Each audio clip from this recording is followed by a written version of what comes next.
When everybody stopped believing, never leave on yourself. They had my back against the wall, I had to lean on myself. Almost made me put my dreams on the shelf. I'm tripping. Laws of attraction, used to think I'm rapping.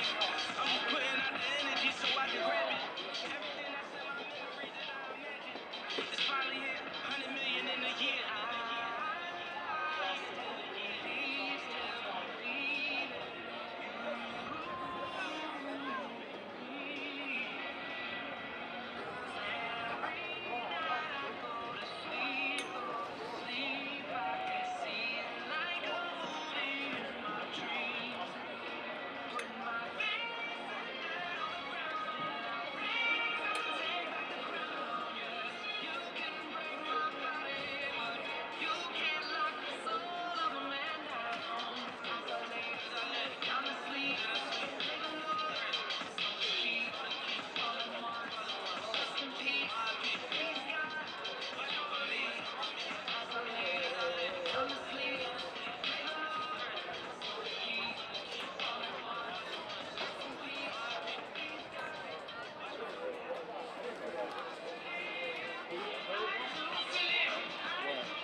Let's go right here.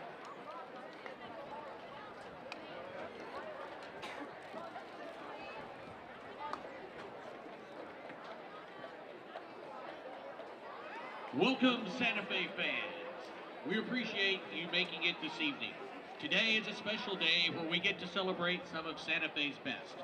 Wolf fans, help us in welcoming our 2024 Santa Fe Homecoming Court.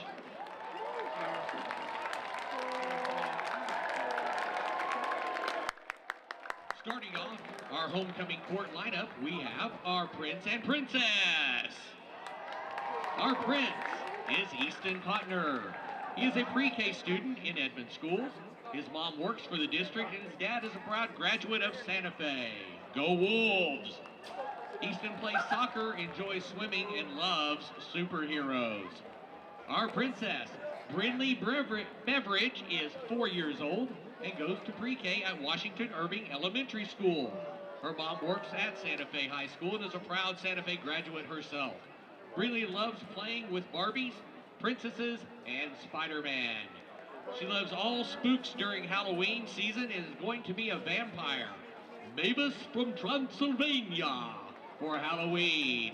Let's give it up for our prince and our princess.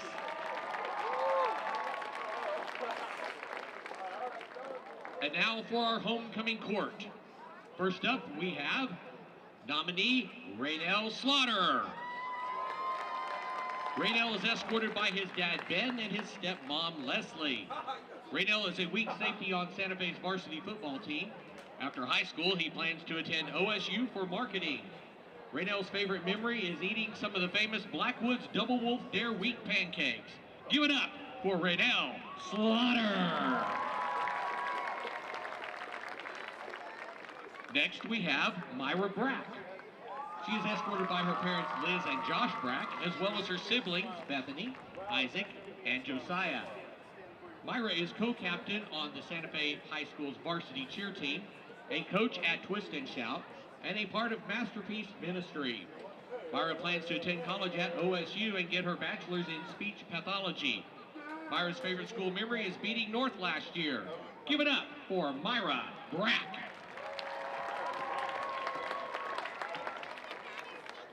Our next homecoming court nominee is Devin Howard. Devin is being escorted by his parents, Tanya and Damian Howard. Devin is a Sam linebacker on Santa Fe's varsity high school team. Devin plans to attend college, but is undecided on where. Devin's favorite high school memory is beating Jinx at Jinx. Give it up for Devin Howard. Our next nominee is Kayla Barnes.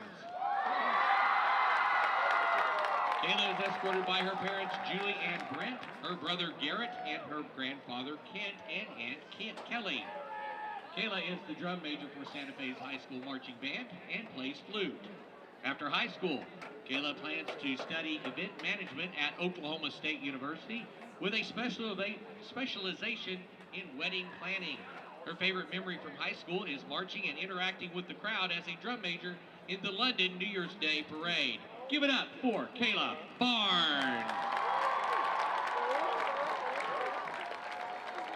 Now we have Dorsey Clemens. Dorsey is escorted by his mom, Edith Gilliard, and his dad, DeMonte Gilliard. Dorsey is a member of the Santa Fe esports team, specializing in Super Smash Bros. Ultimate.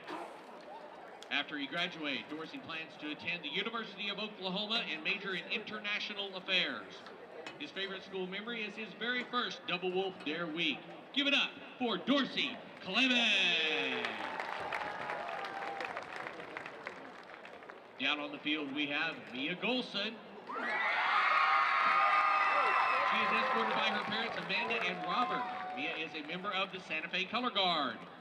Mia plans to attend college for radiology and forensics. Her favorite school memory is winning the Mustang Invitational 3 years in a row. Give it up for Mia Golson.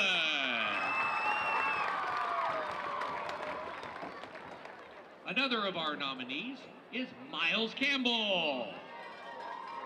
Miles is escorted by his mom, Rachel Campbell, and brother Felix. Miles is the rush and outside linebacker on the Santa Fe varsity football team. Miles plans to attend OSU OKC, attend firefighting academy course, and eventually become a firefighter after he graduates. Miles' favorite high school memory is beating Jinx his junior year. Give it up for Miles Campbell. The next member of our homecoming court is Vanessa Fisher. Vanessa is escorted by her mom, Roxanne, and dad, Chuck. Vanessa is the middle hitter on the Santa Fe High School varsity volleyball team, as well as the NHS treasurer. After she graduates, Vanessa plans to go to UCO. Her favorite high school memory is Double Wolf Dare Week 2023. Give it up for Vanessa Fisher. Our next homecoming court nominee is Freddie Rodriguez. Freddie is being escorted by his parents, Jessica and Jacob Rodriguez. Freddie is a member of Santa Fe's Drumline. Freddie plans to go to college in Texas and major in mathematics. His favorite high school memory is performing with the Drumline for student section during the third quarter of football games. Give it up for Freddie Rodriguez. Up now, we have Peyton Best. Peyton is escorted by her mom, Lauren, and her dad, Andy, and brother, Pierce. Peyton is a right fielder on Santa Fe's varsity softball team. She plans to attend school for pharmacy. Her favorite high school memory is playing mud volleyball with the softball team. Give it up for Peyton Best.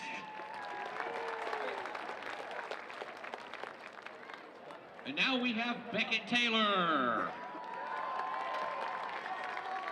Beckett is escorted by his parents, Farrah and Matt, and his sister, Ainsley. Beckett participates in unified sports, including softball, soccer, flag football, basketball, and bowling. Beckett also plays top soccer and attends the camp Make Promises Happen. After he graduates, he plans to go to the Edmond Transition Academy to find his dream job, attend recreational classes, and do volunteer work at Wings. Beckett's favorite memory is from high school is scoring the winning run freshman year to win Unified Softball State Championship. Give it up for Beckett Taylor.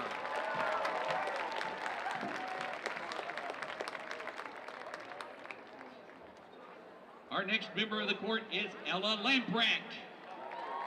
Ella is escorted by her mom, Leah, dad, Nelson, and her siblings, Hayden and Chloe. Ella is an athlete for many unified teams at Santa Fe, such as volleyball, soccer, bocce ball, softball, and bowling. Ella attends Francis Tuttle for culinary assistant, works at Not Your Average Joe, and has attended leadership camp. After graduation, she plans to do Project Search or a post-secondary program for people with disabilities at college. Ella's favorite high school memory is hanging out with athletes and partners at various unified activities, like last year at state games when they were staying in the dorms at OSU. The softball game got rained out, so they got to go to a trampoline park. Give it up for Ella Lamprecht.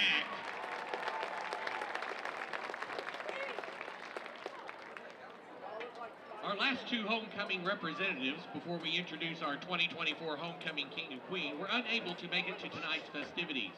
Natalie Duggan and Maxton Barker, members of the Santa Fe boys and girls cross-country team, will be participating in a cross-country race this weekend at the University of Arkansas.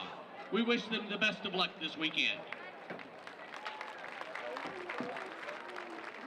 And now let's give a hand to all of our wonderful representatives for this year's homecoming court.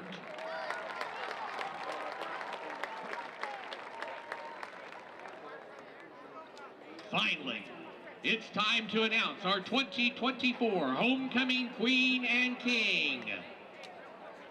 Ladies and gentlemen, our 2024 homecoming queen and king are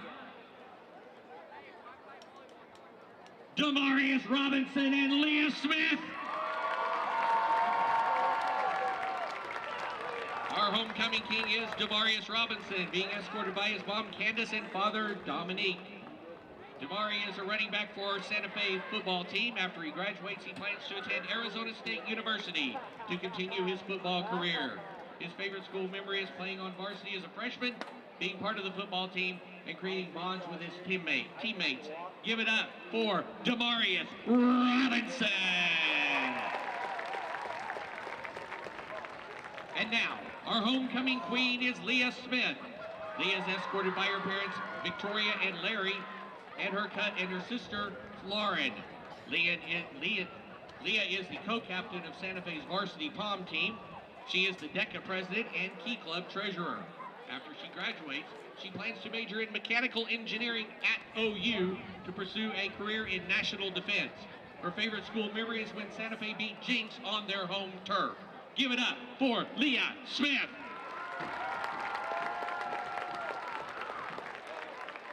We would like to thank all of the students, staff, and the Santa Fe community for their continued support. We could not have done it without the PAC. Ladies and gentlemen, let's hear it one more time for our 2024 Fall Homecoming Court.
Ladies and gentlemen, welcome to Santa Fe High School.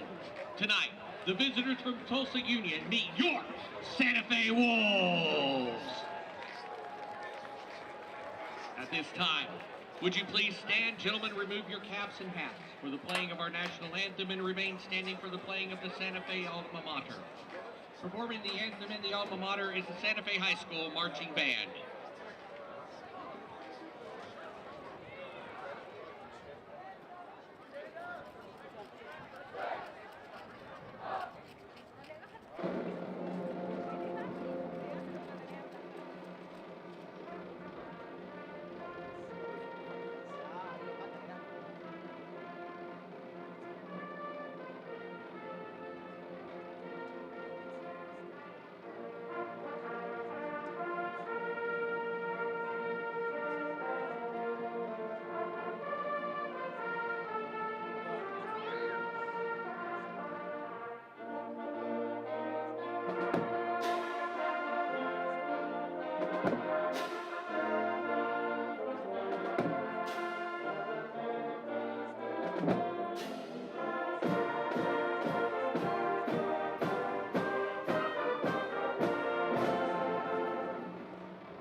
something special about being a Union.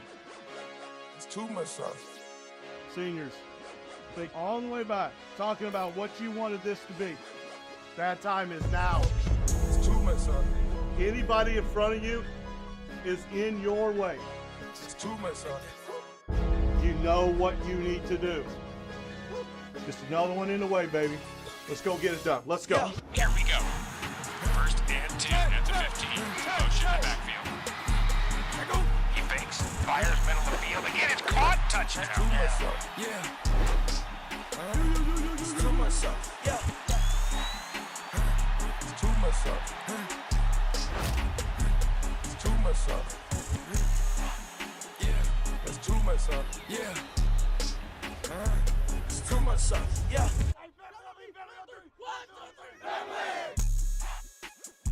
It's too much sauce. Are you ready for a little Union football? Good evening and welcome to what they call the Wolf's Den here in Santa Fe. This is Edmond, Santa Fe, and this is 6A1 High School football. Good evening, I'm Rick Corey along with Dave Davis. Down on the field is Jeff Johns, Richard Johns here, Andy, and the rest of the UView crew on the Union Sports Network. As tonight, district play begins, and they talk about two different seasons. You try to convince your team there are two different seasons. Sometimes it works, sometimes it doesn't. But, of course, Kirk Frederick very much stresses district play, district points, and it all starts tonight, Dave. Well, yeah, and you talk about two different seasons. Heck of a first season, right? Yes. 2 overtime games, and then the lowest scoring, most exciting Backyard Bowl, 9-3 against Jenks. 2 seasons, second season starts now, like you said, but that first season is a heck of a deal. And really, you get into a really tough schedule at this point, but, you know, the whole schedule is tough. Next week, Owasso, this is not going to be a look-ahead game, though, I promise you today. No, it cannot be that for Union. If they have a look-ahead game, you get bit, even though this is a team, this Edmond team that's 0-3, and we'll get into that in a minute. First of all, let's listen to the guy who really knows more about this than we do. That's why he's the head football coach. He is Kirk Frederick, and he's standing by on the field with our own Jeff Johns. Well, Coach, we're going into a week where, you know, anytime you go on the road, those games can be dangerous. How do you prep for a game like this against Santa Fe? Well, you prep like you do really all the other games. You know, it's a team that they haven't had an opportunity to win, but they've played really good football. They've had too many negative plays, and so they've kind of been on the ends of extreme. Play really good or have some negative plays that are keeping them from scoring. And very talented team. We know those guys pretty well. Of course, Casey Delgado, the quarterback, was with us, you know, the last couple of years. So, you know him well. He's a great talent. The tailback's outstanding. Good receiving core, and you know, so it'll be a challenge for us, you know, as we try to navigate a few guys being out, and hopefully we can get our offense going a little bit tonight. You know, we saw a really explosive offense the first week of the season, week 0, and then the defense has really kind of come alive. How do you put both of those together to get that complete game plan going? Yeah, that's exactly the recipe is you try to play balanced football. And, you know, for us, we want to try to hit that, obviously, by the time we get to the playoffs. And, you know, we're in district play now. We've had a bye week. You know, we hope that, you know, hopefully you can see some complimentary football tonight, you know, out of both sides. So obviously there's several more games coming up, and you want to start district play strong. We always get into talking about district points, but it's just getting those wins that matter, right? And how do you keep your mindset really strong coming into one of these games? Well, I think for us, you know, like you said, I mean, you got to win games. I mean, there's going to be, you know, 4 games tonight in our district, and, you know, there's going to be 4 teams 1-0 and 4 that are 0-1. And so we respect Santa Fe, and we understand, you know, who they are. We've played them some really tight games the last few times. And, you know, for us, it's like I challenged our kids is to try to play these next 3 games better than you did the first 3, you know, and the way that we prepare, we should be looking like we're improving, and hopefully tonight we'll be able to see some of those mistakes we've had, see some of those corrected, and that'll turn into points for us. Well, Coach, I appreciate it. Let's go out and get the win tonight. Awesome. Thank you very much. That's Kirk Frederick along with Jeff Johns on the field there. Now, during that time, we also had the coin toss out there. It looked to me like Edmond won that and then deferred. Union will take the football. They're dressed tonight in black pants, black helmets, and white jerseys. Bit of a different look, Dave. Oh, I loved it. It was on Facebook. It said game day drip. Rick, game day drip. They are excited about these, and they sure do look sharp going out there and seeing a lot of uniform numbers. I was hoping to see, of course, after Ashton Cunningham went to the locker room in the second half. He's playing tonight. Jack Federline back for the first time since week 0.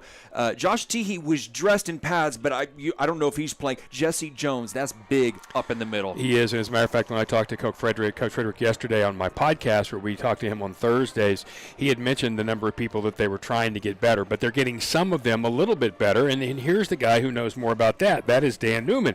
Once again, back down to Jeff on the field with the head trainer here at Union.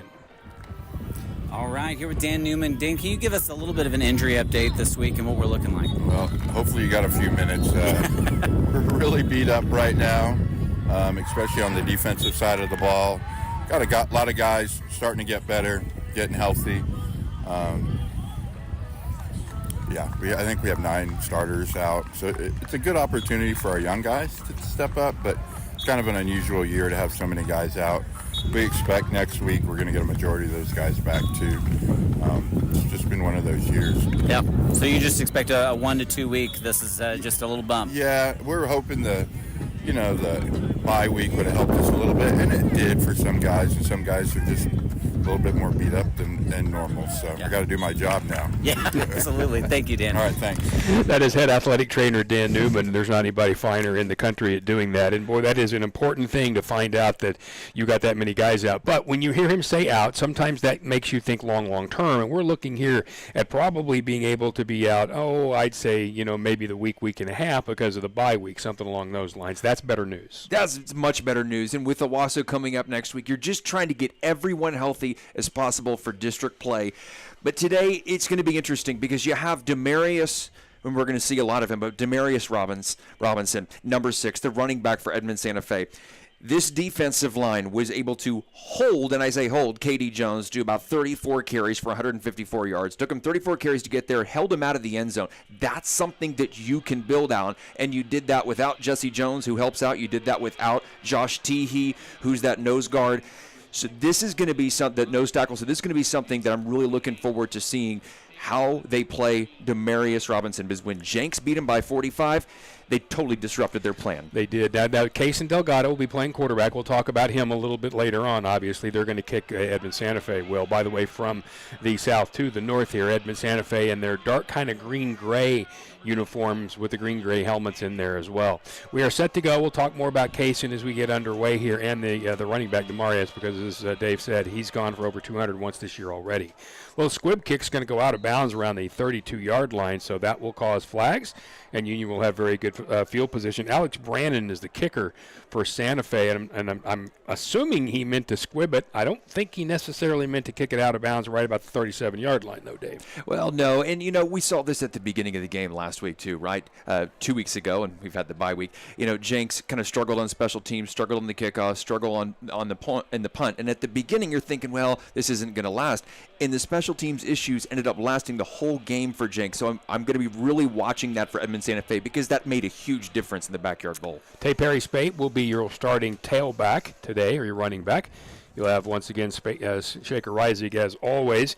Your tight end back there, the big guy who we've started to see an awful lot of, Miles Davis, is an offensive weapon to Boston Carrasco, wide here. They're moving the ball to the 35-yard line, which is where it really should have, that should have been where the first down mark is anyway on the kick out of bounds, but they've got it right now at the 38-yard line. And Coach Frederick is just standing there saying, guys, okay, we got to either move the chains or we've got a first down at about 8, which is okay with us too. But they're going to mark it where it was kicked out of bounds, so it's going to go up to also the 38-yard line, and Union will start right there. They're on the near hash mark, dressed very much like the old Chicago Bears. Right, I'm loving these uniforms so far. So Great then choice. here goes Jim McMahon, right? Oh, absolutely. You're looking for Refrigerator Perry on the defense out there. Yeah, then it wouldn't hurt if that were Walter Payton, but I'll take Tay Perry. Mm-hmm. Handoff to Perry. He's got a lot of room around that left side. Across the 40-yard line, it closed a little more quickly than it kind of looked initially. That's an initially about a 4-yard gain. It's a really nice job by Tommy Hand, the senior linebacker who ran him down after that 4. Looked to be, again, maybe a bigger area out there than that, Dave. Well, and Tay Perry Spate looking to get back on the horse in this offensive line as well after last week's performance. performance, about 46 yards on the ground against Jenks, looking to make a big difference. Fake to Perry, and we're going to head deep, and that ball is just over the outstretched arms of J.T. Frederick. JT's played a good deal of receiver as well as playing safety. The coverage was not bad, but he had beaten the coverage there, and that's just maybe 2 or 3 inches past where it needed to be. Malachi Davis, the guy on the coverage, and it'll be 3rd down and 6. Union at their own 42, just underway here. They're going to need the 48 for the first down. 5 receivers, Shakers alone in the backfield. Edmond with just 3 down, showing no movement. And speaking of movement, there was a whole bunch of it right there, and that means the flags come out, so I spoke way too soon. That'll be 5 against Union, a procedure. And they'll end up with 3rd and 12. And the one thing you cannot do on the road against a team you know you're better than is you can't give them opportunities and let them stay in the game. And that's the kind of thing early that I'm sure Coach will point out, guys, we've got to clean that up. Especially after the Jenks game. So many penalties in that game on the Jenks side, seeing how that made a difference. Yeah, penalties will be big. Once again, 5 wide on this 3rd and 12. Shaker has time. Firing deep. This is for Carrasco, and once again it's overthrown. Boston had about a step and a half. The guy trying to keep up in coverage was Rael Slaughter, but he was beaten, and the ball was just overthrown. And it's very unlike Shaker to miss those. However, throwing into a decent wind out there. You heard it kind of whipping around as Jeff was doing the interviews. As a matter of fact, we'll have Jeff give us what he thinks the effect might be down there, and who knows whether that maybe had some effect on that. Miles Davis will be in to punt this thing away again. He might have been your player of the game 2 weeks ago because he kept Jenks deep in their territory. Back deep to return. A couple of guys. They have Malachi Johnson, Trey, as well as Trey Whalen, who normally returns punts. That ball fielded around the 25-yard line up to about the 29, maybe the 30. We're going to call it a gain of about 4 back on that one. That was Trey Whalen on that return, and Santa Fe will take the football for the first time tonight. As we mentioned, their quarterback's a guy people from Union are familiar with. That is Cason Delgado. He was Union's backup last year. He played against Edmond Santa Fe for Union last year after Shaker had been hurt. But Dave, you and I both watching him warm up said, that's a different guy. I'm calling it Cason 2.0. This guy has a big backside, big lower side. He's grown a few inches, put on weight. He looks like a quarterback out there now. Already 700-plus yards throwing this year, 758. He's gone for over 400 once this year. Handoff is going to go to number 6. That's their big guy, Demarius Robinson, and he just got smacked. He lost about 3. They're going to take that back. Well, they're going to say, yeah, they're going to still say 3. They're going to take it back to the 26-yard line, making it 2nd down and 13. You saw a fantastic play by the interior of that defensive line out there at Union. Robinson shifts to the left side of Delgado. Delgado is going to have to hurry, and he's going to go down. Delgado is tackled in the backfield. Look back there. You're looking at number 24, Jordan Schelling, who has played such good running back last year and great linebacker this year. Loss of 7 more, and now it's going to be back at the 19-yard line, and it'll be 3rd down and about 21 yards to go for Santa Fe. When you have a guy like Jordan Schelling who has 5 touchdowns, leads the team in touchdowns on offense, and he can play linebacker and get you a sack, I'll take it. And he likes doing it, too. 3rd down and 21.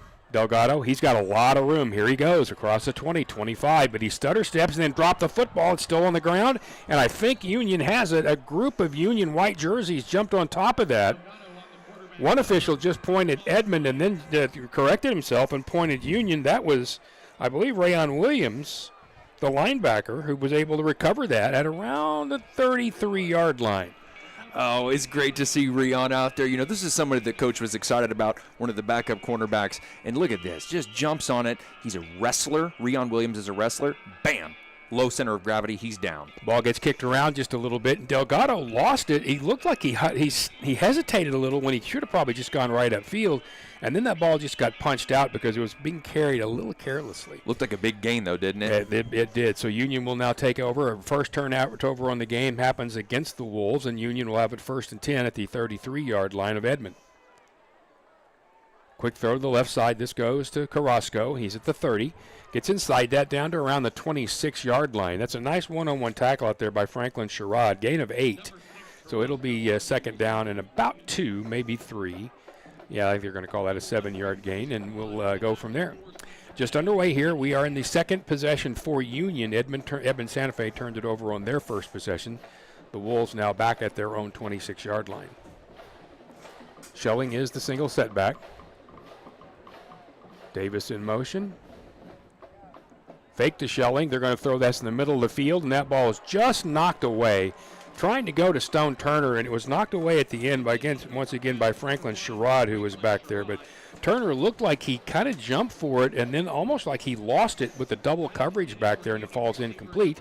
It'll be 3rd down and 3. Yeah, the sun kind of an odd angle hitting the end zone back there. Stone Turner's been incredible since Jarek Wadey went down. About 10 targets average a game, leading the team 241 yards in just 2 games. No first downs for either team here. Union needs this one. They're going to give the little inside handoff to Schelling, and he got forward to the first down marker.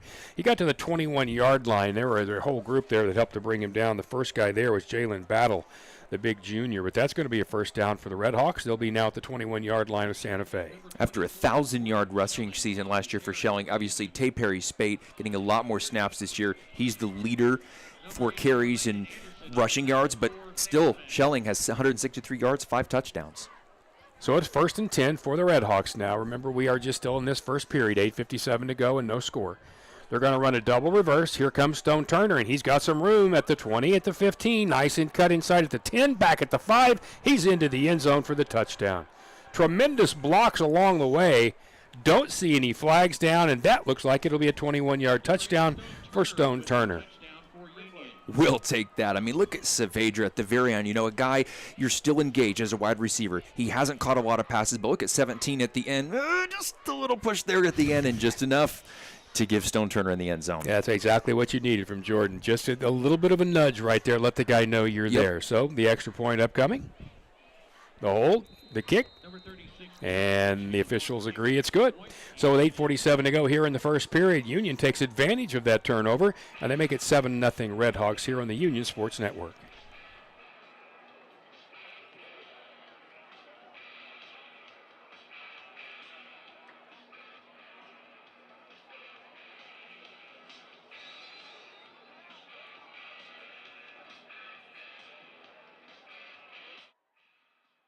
Hello, Tulsa. Join us for Shield's grand opening on October 19th at the Woodland Hills Mall. Step inside to the ultimate retail experience. Shop your favorite brands, ride the Ferris wheel, and enjoy sweet treats at Fuzzywigs Candy Factory. See you soon on October 19th.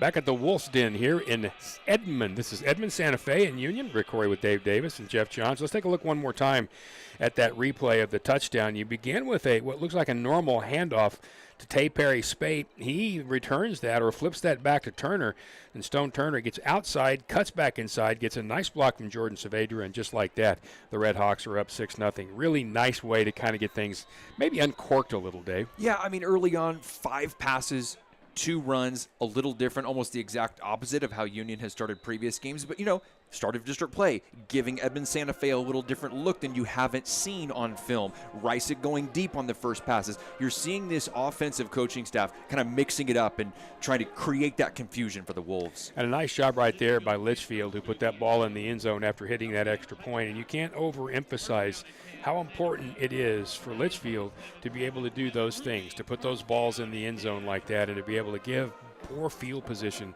to teams with great returners. By the way, the Union drive, 4 plays, 33 yards. Took a minute and 22 seconds before the 21-yard run by Turner on the double reverse, or really single reverse, if you will. It's a sweep reverse.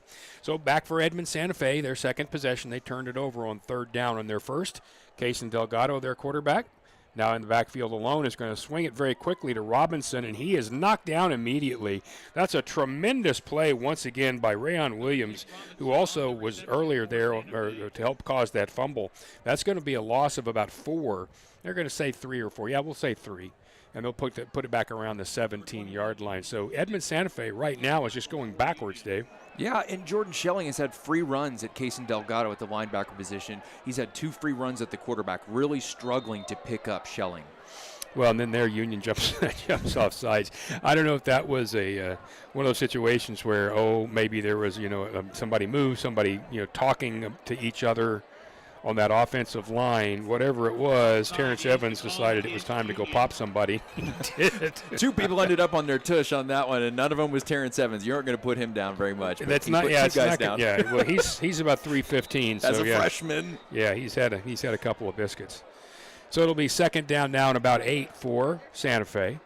Hand off to Robinson, and he literally tripped and fell. The 22-yard line tackled him. But the guy who's going to get credit for that is going to be Jose Gonzalez, who was there to kind of jump on top of him, and it's going to be 3rd down and 10.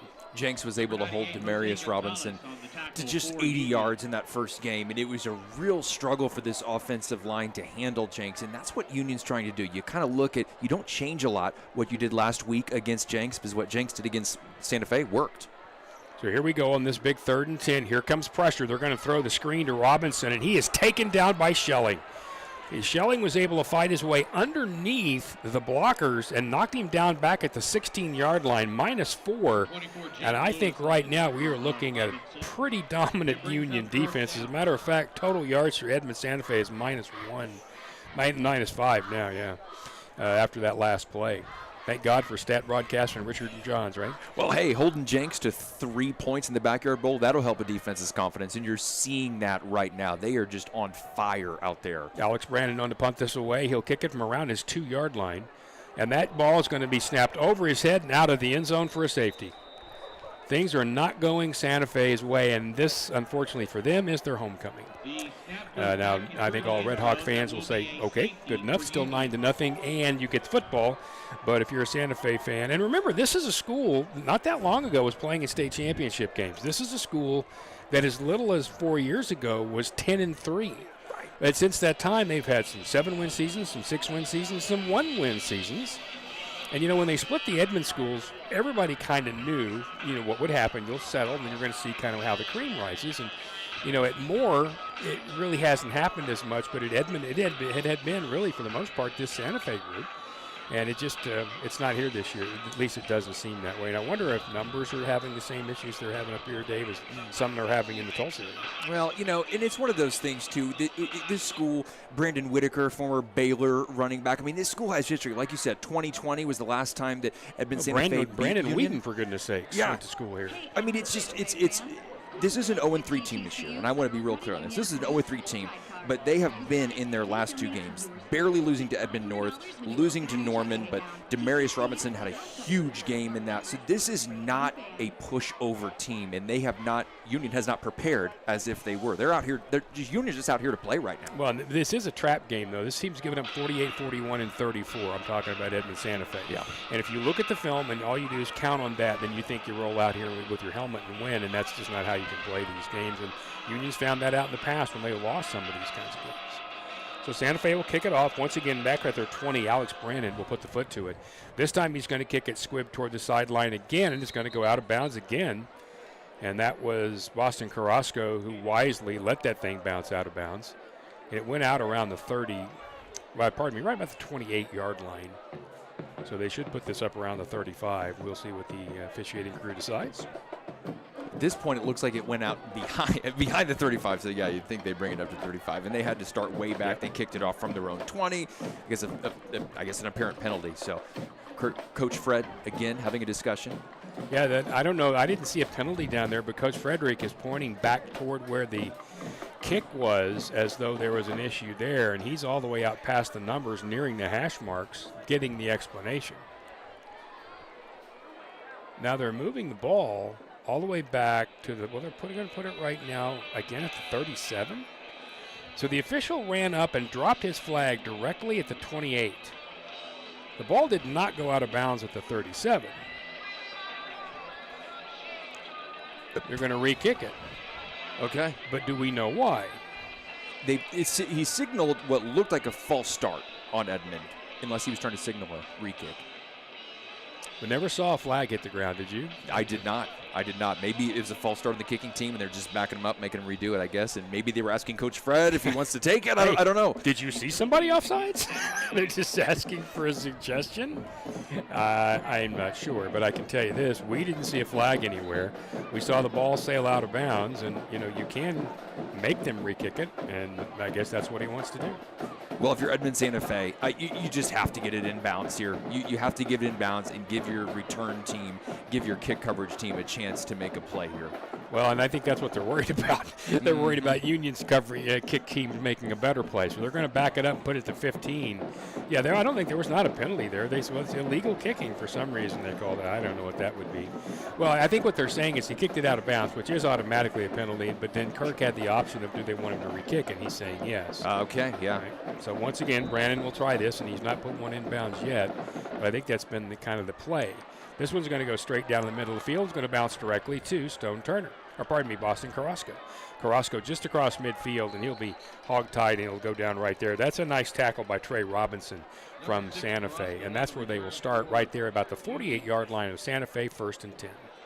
Carrasco's a guy I'm looking for on offense tonight. He was asked to step in when Ashton Cunningham went out in the Backyard Bowl at cornerback and did an admirable job. Carrasco, I'm really looking for him to have a game tonight. He kind of took off in the middle of the season last year, and this tonight could be that game for him. And by the way, Jeff Johns was seeing exactly what we saw too and said, yes, the re-kick is just because Coach wanted an opportunity to return one. So it'll be 1st and 10 for Union at the 48-yard line of the Wolves. Motion by Carrasco.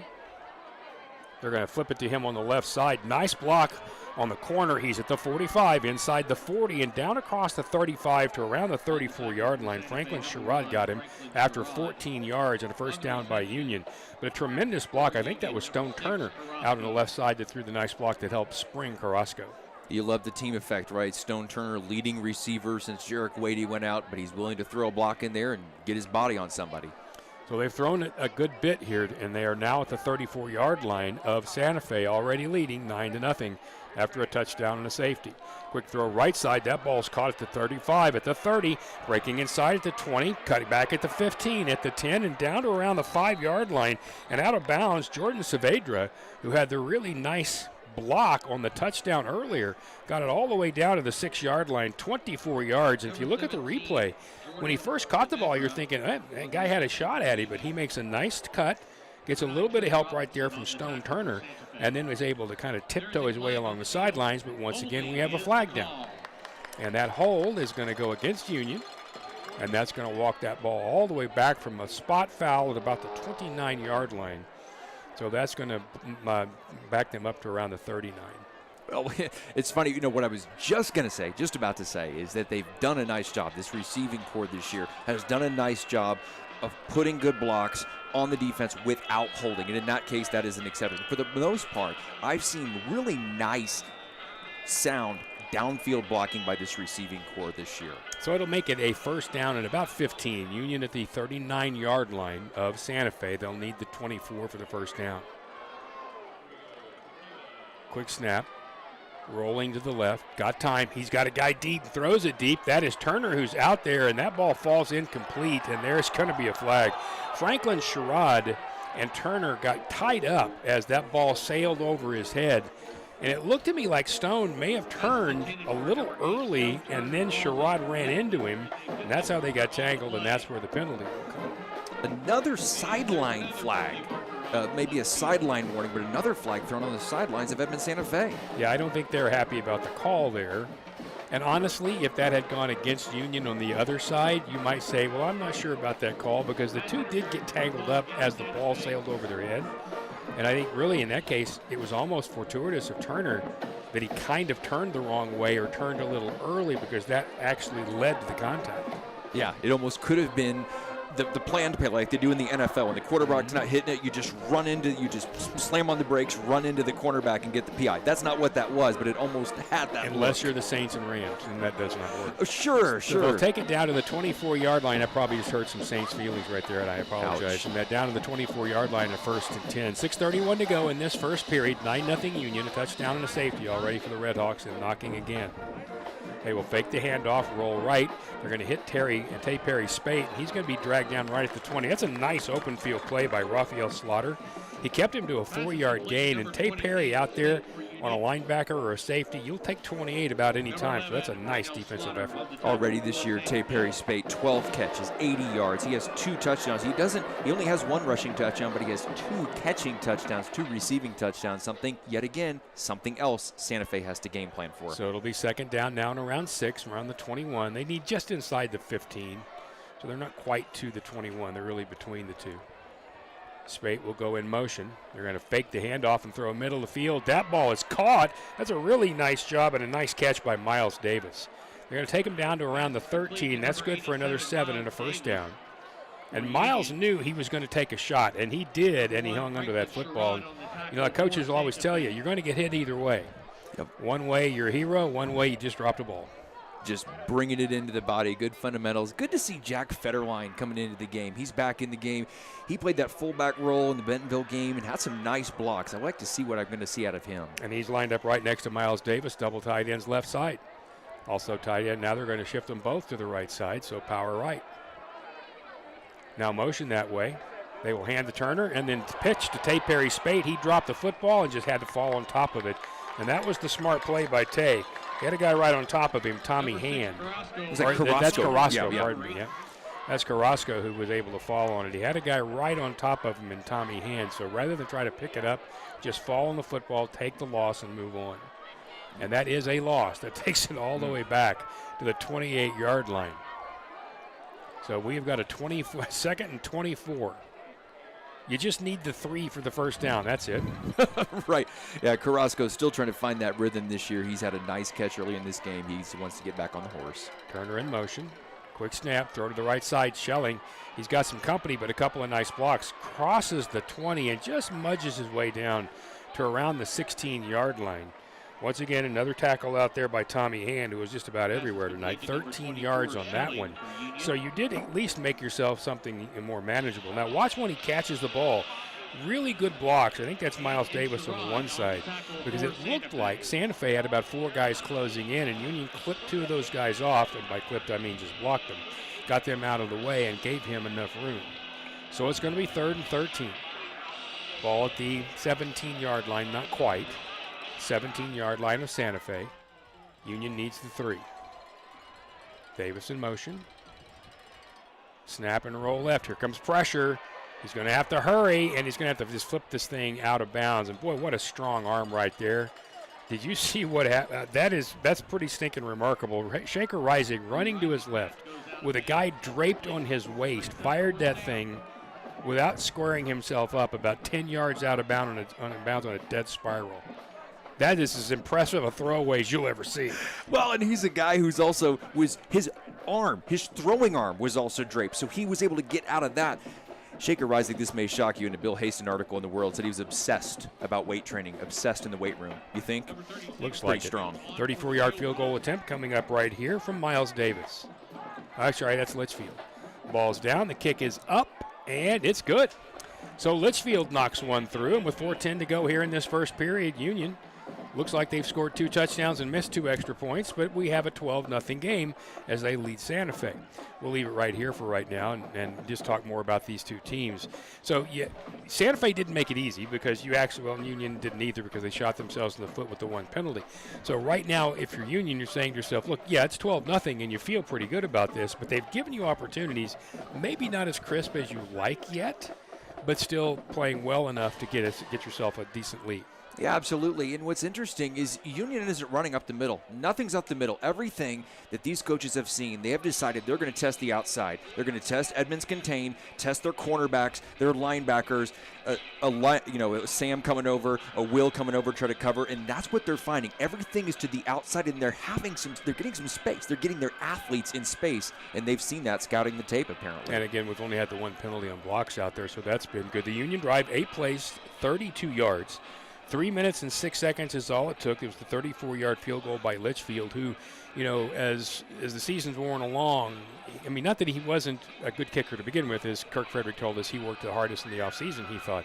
but he's become more and more, I see, just confident, and it looks like when he steps up, he just looks like he's going to make a field goal. Absolutely. Short memory. Pitchers and kickers, right? You got to have a short memory. He missed a field goal, missed an extra point last week against Jenks. He's moving on. Now he's made a field goal, made an extra point. Yeah, be a goldfish, and that goldfish just kicked it out of the back of the end zone, which is in itself a tremendous weapon. So with 4:10 to go in this first period, Santa Fe will take over here at the Wolf's Den on the campus of Edmond, Santa Fe, not very far from all the other Edmond schools for that matter. Well, it's a wonderful little complex right here. You see there's softball and baseball fields just ahead of us. There's a track field behind us, bit of a field area. A lot of room. They have room to grow here. It's a really nice facility and campus at Santa Fe.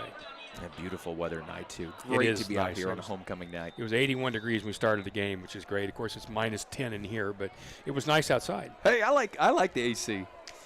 So there's going to be a toss to the right by Delgado, and he threw that ball away and out of bounds. He was trying to go quickly over there to Malachi Davis, and it bounced out of bounds. That might have doggone near been a backwards pass, but the officials were going to just call it incomplete, and it'll be 2nd and 10.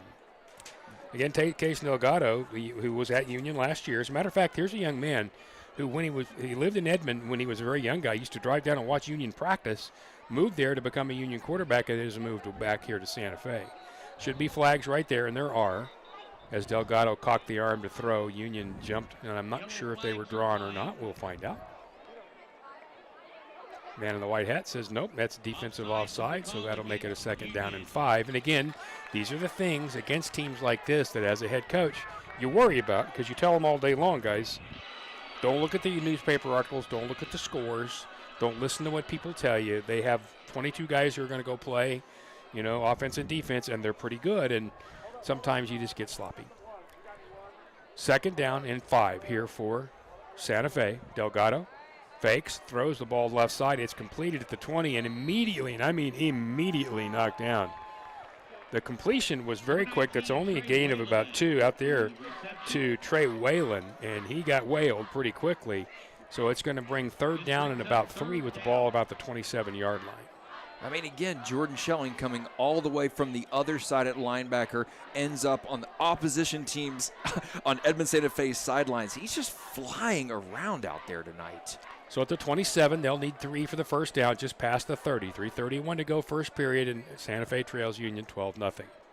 Snap, fake, Delgado fires. That ball's caught right in the middle of the field to the 40. They're across the 45-yard line and up at midfield and just across midfield. They don't get their big tight ends involved an awful lot, but they did right there. They completed that one to Davion Pickens. Or pardon me, that's a 24-yard gain. They completed that one to Jalen Warren, I believe it is, and that's a 22-yard gain. And so now they're going to mark it actually at the 49 of Santa Fe. Another quick throw to the right side, completed at midfield to the 45 and fighting inside it. That's a nice offensive play. And a great effort there by Santa Fe because that ball was complete for a gain of 2 or 3 yards. And then Whalen just refused to go down, pulled people with him until Josiah Hammond fell on top of him. Another first down, though, and the Wolves go fast now at the Union 40. Very well executed screen there. Nice block. Delgado once again in the shotgun. This time he'll hand to Robinson. He breaks through. He gets across the 35 down inside that. If not for J.T. Frederick taking him down at the 32, that's going to be a touchdown. He hit a big hole in their gain of 8, 2nd and 2. And now the Wolves are moving. Delgado going to hand it again. And here goes Robinson. Makes one miss. Jumps to the outside. Down to the 25-yard line. Again, Frederick is there, partially on that tackle, but Brody Williams, Tucker Cook had a really good shot at him, and he just jump cut it. That's a 7-yard gain, and it'll be 1st and 10. Robinson definitely has some quick. They're going to flip it to him to the left side, and he cannot get away from that tackle. He had himself an opportunity, but Castellanos hit him square in the helmet and takes him down for a loss of 2. So they'll mark it back now at the 27-yard line of Union. It'll be 2nd and 12, and maybe that'll slow the pace. After a couple missed tackles on Demarius Robinson, which you can't hold it against him. I mean, he's going to Arizona State next year. Nice job there by Ian Castellanos. So 12 yards to go in the 2nd down. They'll throw this thing out incompleted just at the 20 and going to fall inside the 20. Down to, I think, we're looking at maybe the 18. Union's got a player hurt. That was Ty Amos, who got the 8-yard gain, and the Red Hawk who is down is trying to get that number. He's flat on his back with his helmet facing us, so cannot read the number. And there's not one on top of the shoulders. Looks like I'm seeing a 7. Is that Castellanos? I don't know. It's hard to tell. But we have 27 too. You know, and another thing I've noticed, and we haven't said this yet, but DJ Strother is out tonight, and the middle linebacker is Sorrell Smith, number 45, a guy who we haven't seen a lot. So that's maybe a reason why Demarius Robinson is kind of getting loose a little bit, because DJ Strother has really been a stalwart since transferring from Beggs in the offseason, and we're going to miss him tonight. But it's a big opportunity for Sorrell Smith, this sophomore linebacker, to really get in there, or the senior linebacker, and get in there and make a statement tonight. By the way, that is coming up now. That is Castellanos, who just made the really nice play. He is sitting up, and he's now stood up. And we will, the Redhawks will take him off to the Union sideline with Dan Newman and Jacob Newby, the athletic trainer, or head athletic trainers over there. And check him out. We'll see. We'll have Jeff find out exactly what we can find out there. In the meantime, with 1:32 to go in this first period here at Edmond, and Edmond Santa Fe trailing 12-0, they are knocking on the door. They have a 3rd down and about 3 at about the 17-yard line of the Redhawks. They'll need just before the 15. They're going to pitch this thing to Whalen, and he is going to get swallowed. Whalen got jumped, and the first guy to get there was DeMario Mazerat. And he was not quite able to hold on, but he had a lot of help come in there, including Schelling. That's -7. And now it's going to be a big 4th down. And you had yourself a really makeable 3rd down. All you had to do was not lose yards, and instead they lose it enough to get themselves a 4th and 10. Nice pursuit by the defensive lineman, big number 91, Demario Marzette, a guy who they love cycling in and out for Hammond and Gonzalez and getting new guys in, and Marzette coming up big. Here's the 4th down play. Delgado rolls. He's going to fire this thing toward the end zone. Got a guy down there open, and that ball was it caught or was it not? They say it was caught for a touchdown. The back judge is calling that a touchdown, and that's just a downright bust, because one of those Edmond Santa Fe players was standing just completely alone between the 2 safeties. And honestly, the end zones here are black with Santa Fe and green. He almost got lost back in there with that gray uniform. It was almost hard to see him, Dave. Yeah, maybe you were quarterback watching. You know, you thought maybe Delgado was going to bust it out for a run there. Possibly he has 68 yards rushing already. But, yeah, just wide open, and that's going to be something they're going to be looking at on tape on Saturday morning. Alex Brandon in here for the extra point. They'll put this thing down at the 20. Kari Johnson is the holder. There is the snap. There's the hold. There's the kick, and they say it's good. So with 42 seconds to go here in this first period, it is now 12-7. And like we were talking about earlier, you know, you're playing well enough that you've got a nice lead. It feels like you're in control, but it's only 12-0. And all it takes is one drive, and you're back to something like this. And these are the kinds of things in these kinds of trap games that get coaches' attention. Yeah, it was a little too easy, wasn't it, early? I mean, Delgado, you got the nerves playing against his former team. He fumbles it, and now he puts together a nice drive. And this is a guy who's put together a lot of nice drives. You mentioned it, but he had 404 yards passing in a rivalry game against Edmond North earlier this year. He's had career games against a tough Norman team that they lost to by 30. I mean, look, he had 244 yards. He had 4 touchdowns in that Edmond North game. Delgado's here to play, and it's going to be anything but easy here against this sophomore quarterback. Well, you certainly know that they're going to be excited to see him, shall you? And if you take a look again, you can see that ball. You know, maybe that coverage is a little closer than it looked at first, but that's still an awful lot of room back there, and I'm sure that's something that they'll be looking at.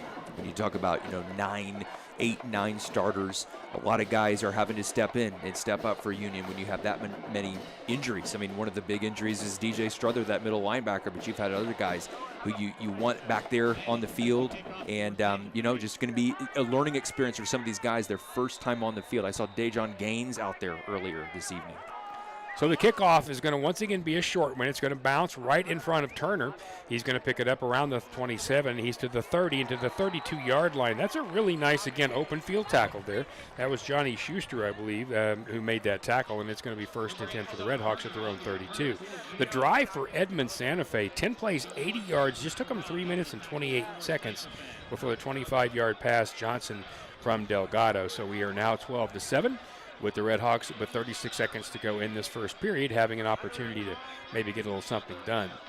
You notice, too, and Andy and the U crew do such a good job here, but the center of this field, because of the unique lights, is not as lit as the outside. So if you're looking at this, thinking, and you can see Andy's corrected it for the most part for the broadcast, but if you're looking for this and you occasionally see what looks like a shadow, there are shadows on this field. It is, the center of the field is a different color. And we've seen the ball get lost in the air for some of the receivers already. Yep, already. They're going to hand off to Schelling, and he's going to go forward for about 5.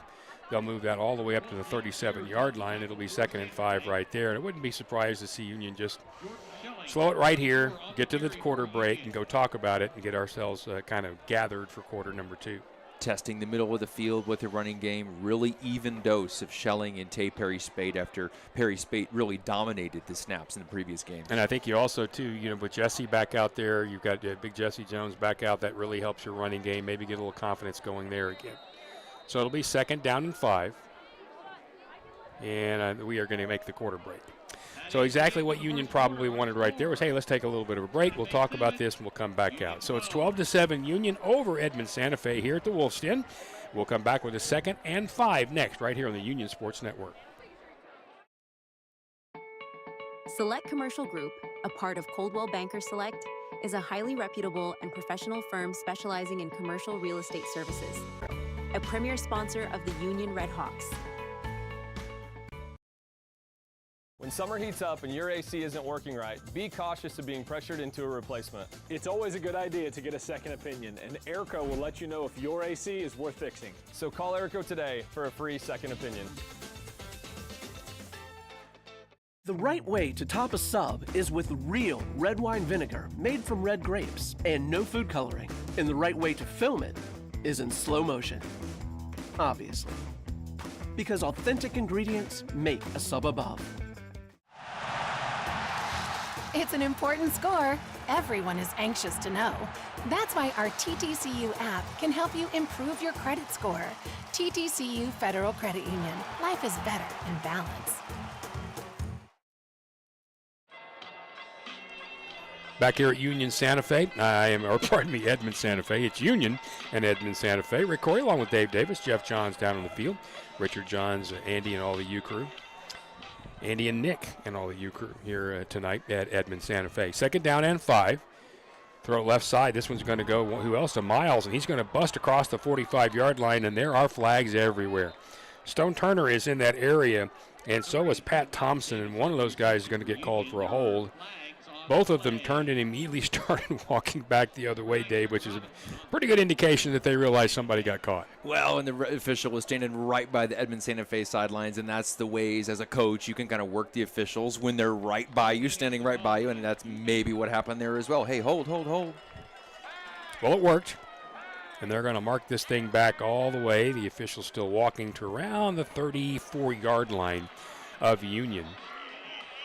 So that's going to leave about 8 yards for the first down. Here just underway, 2nd period. It is 12-7 Union, even though the scoreboard says 18. Hey, we'll take it. Extra 6. Whatever it takes. So it'll be 2nd down and around 8. Union will need the 42. Quick flip to the right side. Here comes Spate. Got some room. Tay across the 40-yard line. He kind of exploded across the 40, but that was a really impressive quick close out there, and that was number 30, Tommy Hand. 8 yards. That'll be just enough for the first down, though, and it will be 1st and 10. Union will move the chains to the 42-yard line, and very quickly back under center or back in the shotgun once again is Rising. Fires quickly left side. That ball caught by Saavedra. He's going to be up around the 48-yard line, and now Union's going to show a little bit of pace. Franklin Sherrod on that tackle, 6-yard gain, 2nd and 4. Saavedra's a big guy out there. Once again, quickly back, 5 wide receivers. Rising alone in the backfield. See him getting calls from the sideline. There's the snap. He's going to fire it once again, and that ball is caught around the 42-yard line, and that, I believe, is Carrasco. It's Carrasco or Turner. It's very difficult to tell. That is Carrasco. That's Boston. He dragged the guys with him down to around the 37-yard line. I'm going to get a replay of that one. If you watch that, it got snapped in there very quickly. He's able to get away from one, and then 3 tacklers quickly on top of him, but it's 1st and 10 now around the 37-yard line of Santa Fe. Another quick throw to the right side. That one knocked down. That was dangerous. They're trying to get it to Tay Perry Spade out there and see if they could get him one-on-one, and that one was broken on very quickly by the corner out there, and Nate Garris had himself an opportunity to pick, but could not get to it. It'll settle down now at 2nd and 10. You're not going to have too many of those opportunities against Shaker Rising where you can kind of jump the route like that. He's just too smart, and on that one, we got away with one there. And he throws it with such pace, too. So on this 2nd and 10, Spate will be in the backfield this time, directly behind Shaker. Now moves to his left at the 37-yard line of Santa Fe. Handoff straight up the middle, and Spate won't get a lot. He's going to go across the 35 to the 34. They are trying to drag that away from him. Kevin or Devin Howard in on that tackle. Gain of about 3, maybe 4. We're going to call it 3rd down now and 7. Another different alignment on the offensive line. I've been checking it out there. Antonio Olea Anderson back under center. He came in for Jesse Jones, and they moved Jesse Jones to right guard. So a little bit of a different configuration out there. 3rd down and around 7. Ball at the 34-yard line of Santa Fe. Union needs the 27. Motion by Spate. Here comes pressure. Shaker's going to have to hurry and just throws the thing away, which is exactly what he should have done. So the Red Hawks up by a score of 12-7, have a 4th and about 7 decision to make. But I don't think it's much of a decision. From here, at the 34-yard line, we do have a penalty flag down. If this is against Union, it would take you out of any possible field goal range anyway. If it is on Santa Fe, then that might even give you the 1st down. Now the official, it's holding against Union. Now the interesting question, so I say interesting, maybe not, for Kyle White, the head coach. If you take this, you give them another opportunity to make that 1st down. If you don't take this, you put them in a kind of a rock and a hard place spot of going for it or just trying a ridiculously long field goal. Yeah, right, and it's going to be interesting to see what happens here. The referee signaling what's going to go on. The 6th penalty already for Union, really, really uncharacteristic.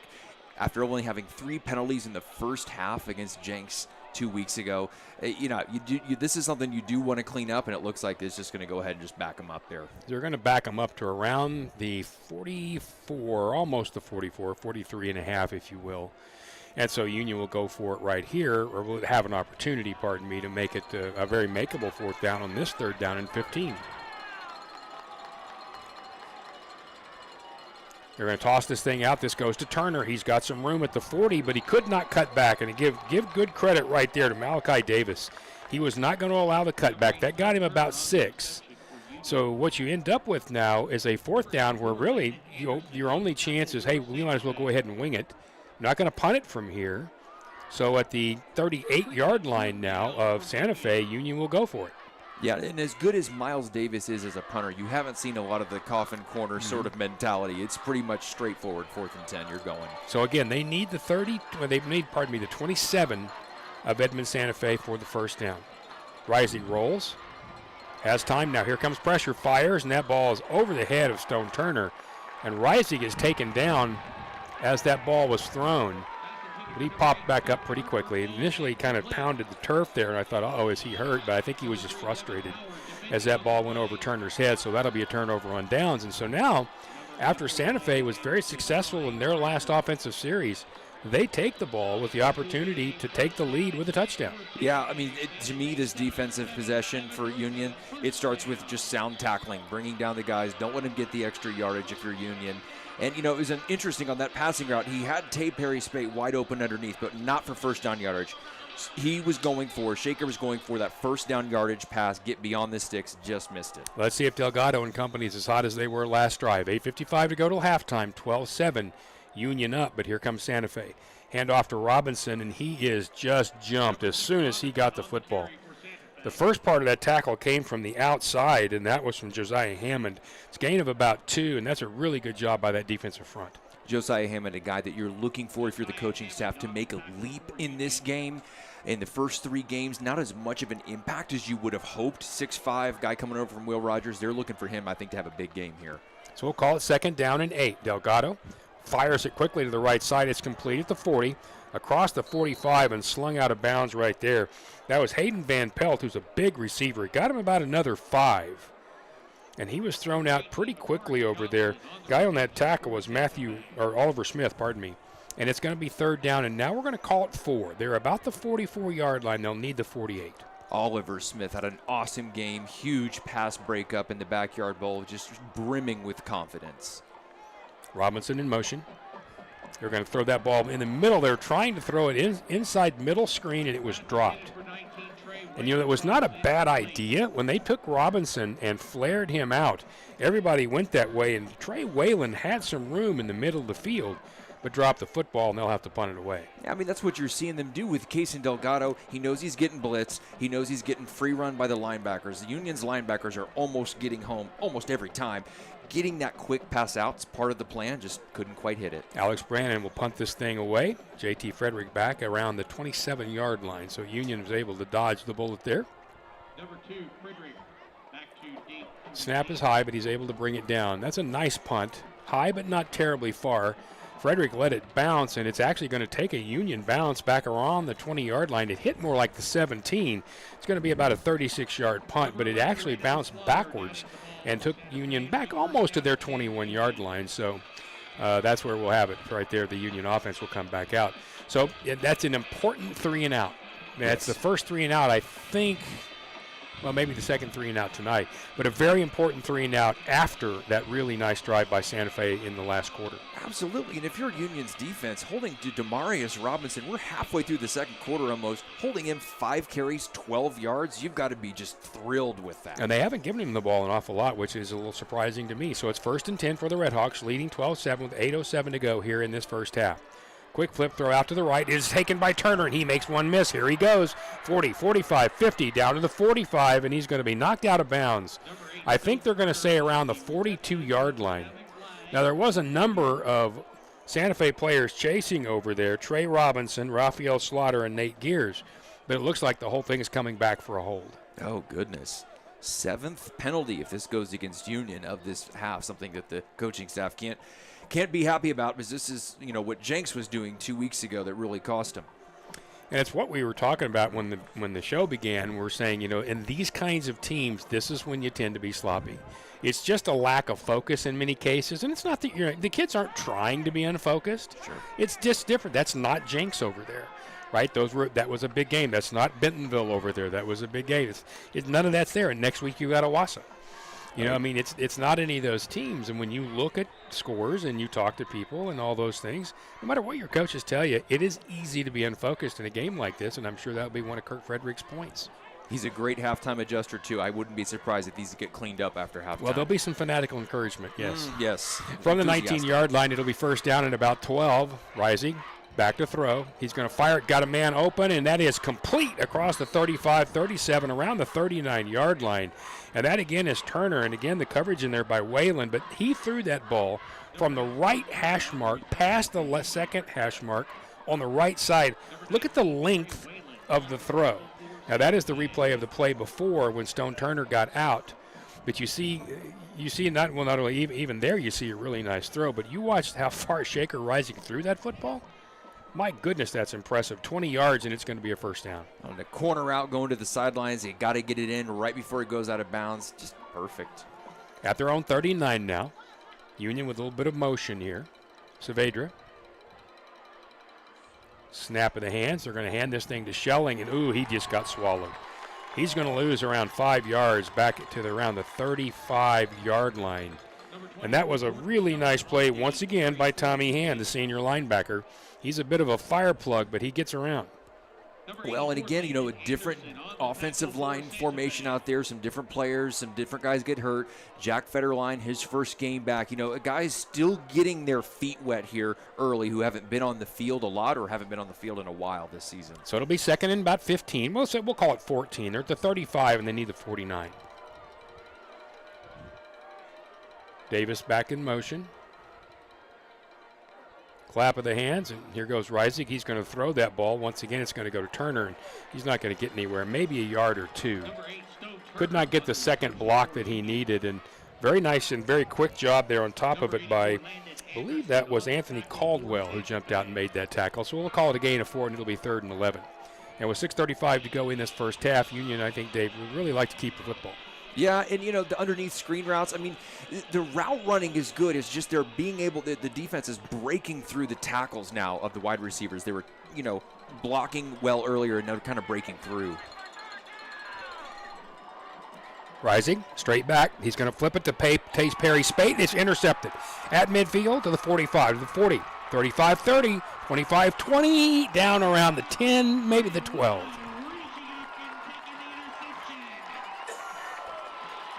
Touchdown saving catch by Tay Perry Spate there. Nice pursuit on that.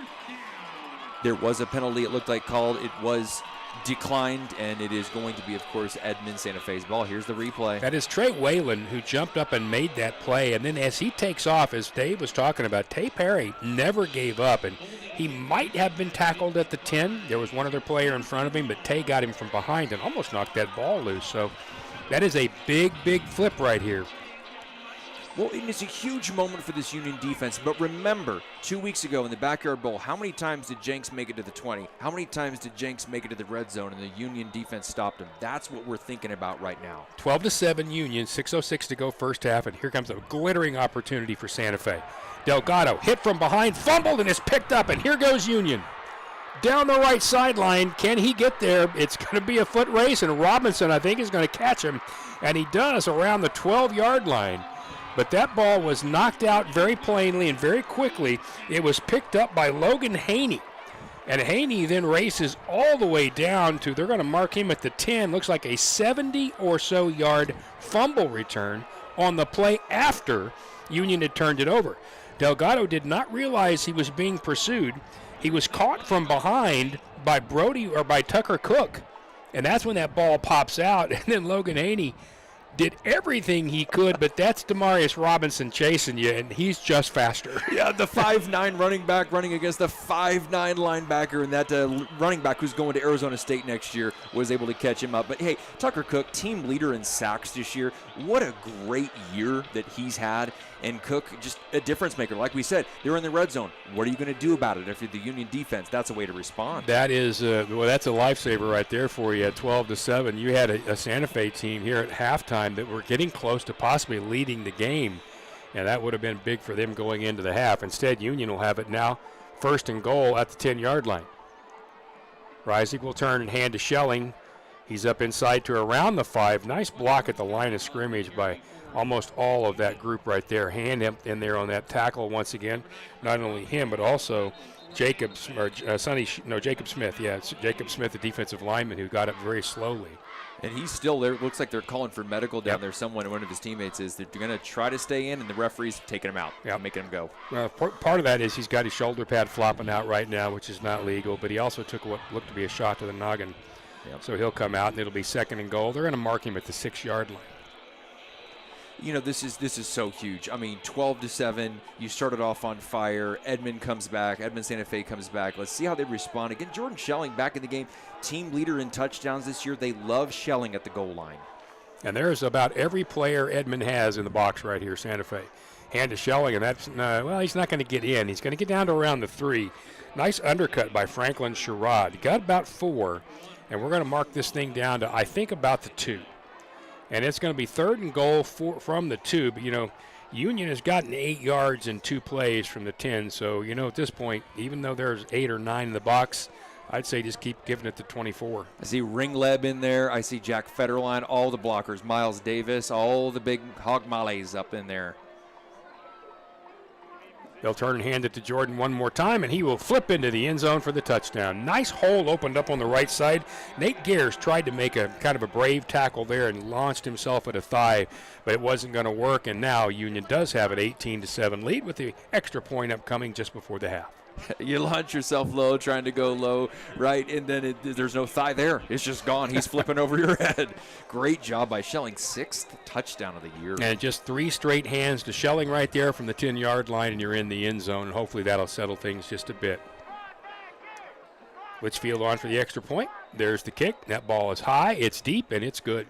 So with 4:50 to play here in this first half, Union has extended their lead a bit. It is now 19-7, Redhawks over the Wolves of Edmond Santa Fe. This is Union football on the Union Sports Network.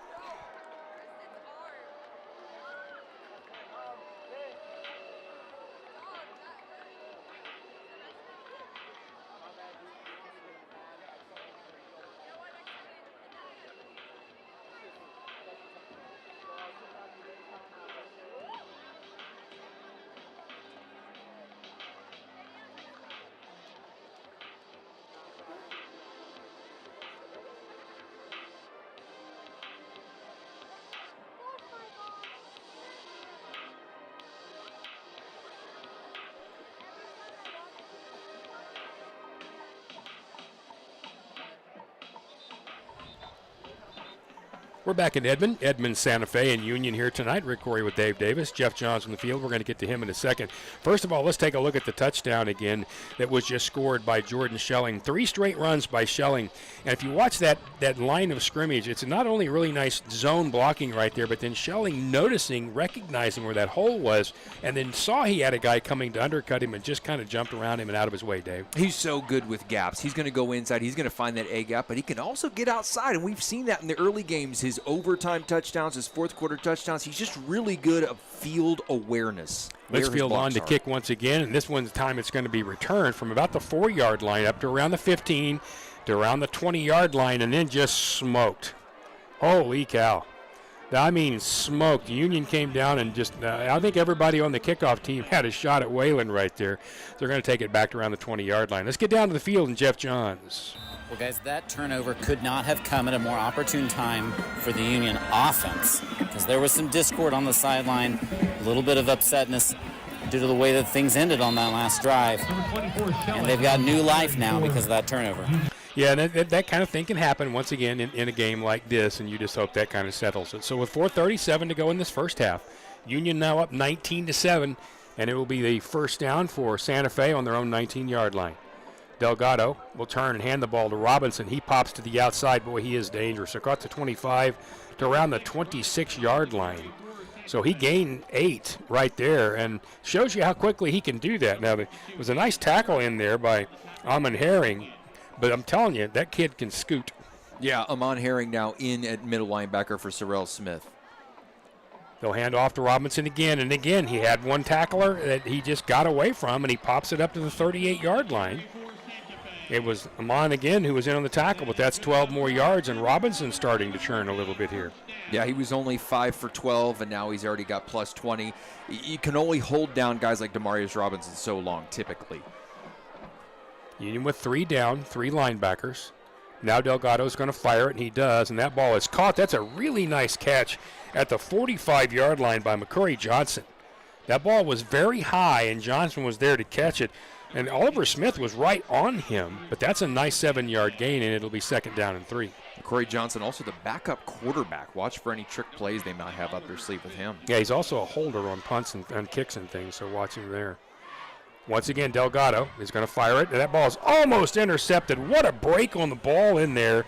Oh, my goodness. Dejon Gaines broke on that thing, and if he catches it, there is nothing but green in front of him all the way to the band equipment. And Dejon Gaines, Union is high on Dejon Gaines, a guy that they expected a lot from. We haven't seen so far really this season. I kind of think I've seen him on the sidelines injured, I think, and now he's back in today. A sophomore, just all kinds of expectations. Well, I can pretty much guarantee you that the guy sitting to my left, which is Union's defensive coordinator, made that call and knew that was coming because Gaines jumped on that thing like a mouse on cheese now. He was going to take that the other direction.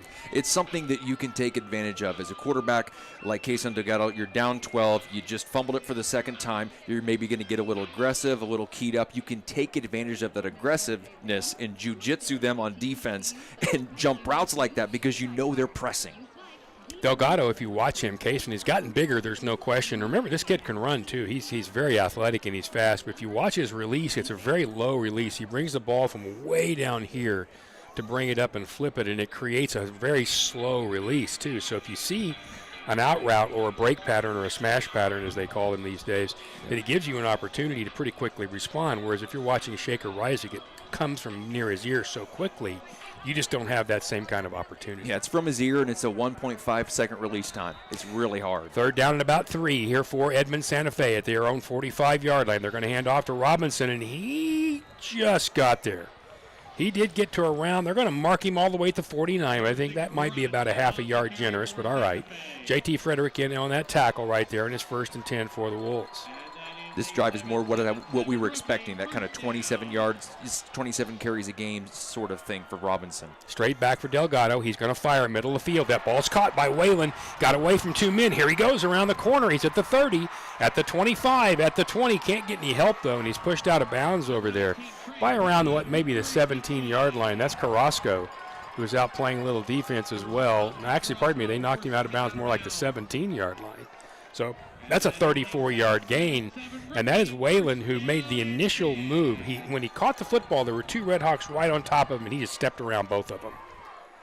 1st and 10. They'll hand it to Robinson, and he's not going to go anywhere. Now, you're going to see credits for tackles here, and I'm going to say names of guys, and you're going to say, oh, okay, well, guy made a nice play. He did. Lamont Herring made a nice play.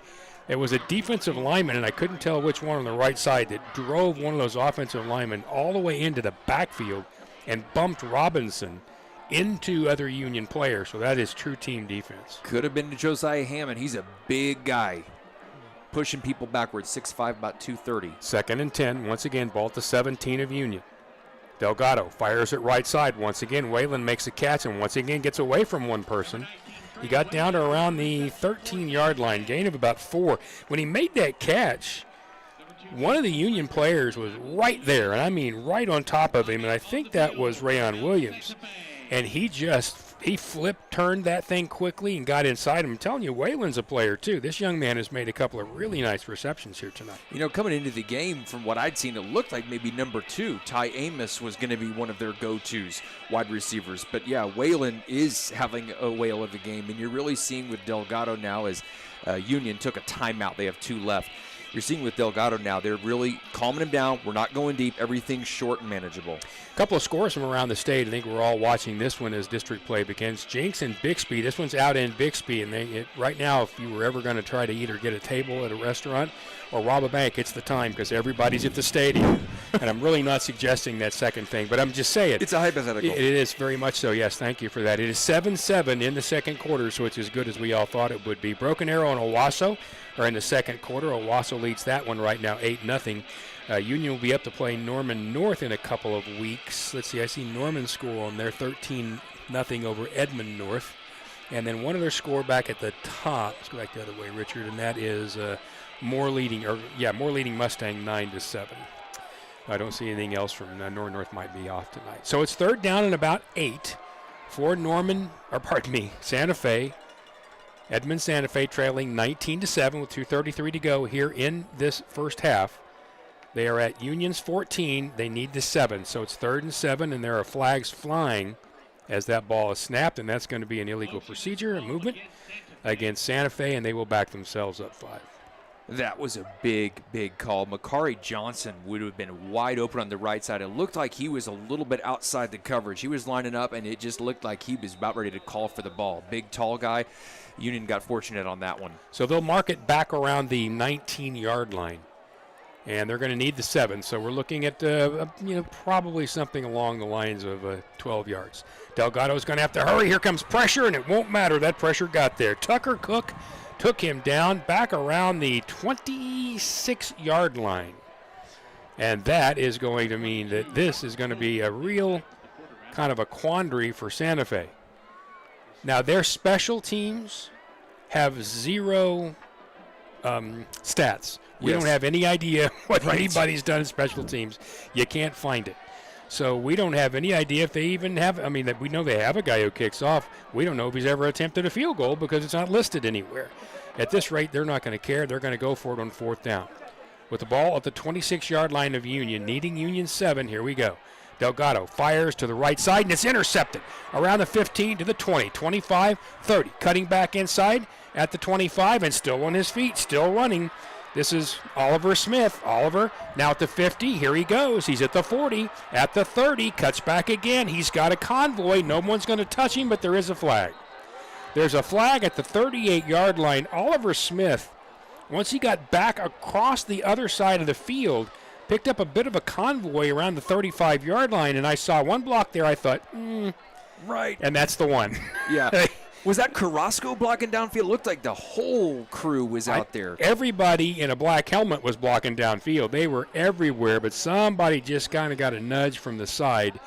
And unfortunately for Oliver Smith, who ran about 600 yards on that play, all the way from the 5 or 6 yard line on the far side to our right, all the way across the field to the opposite corner.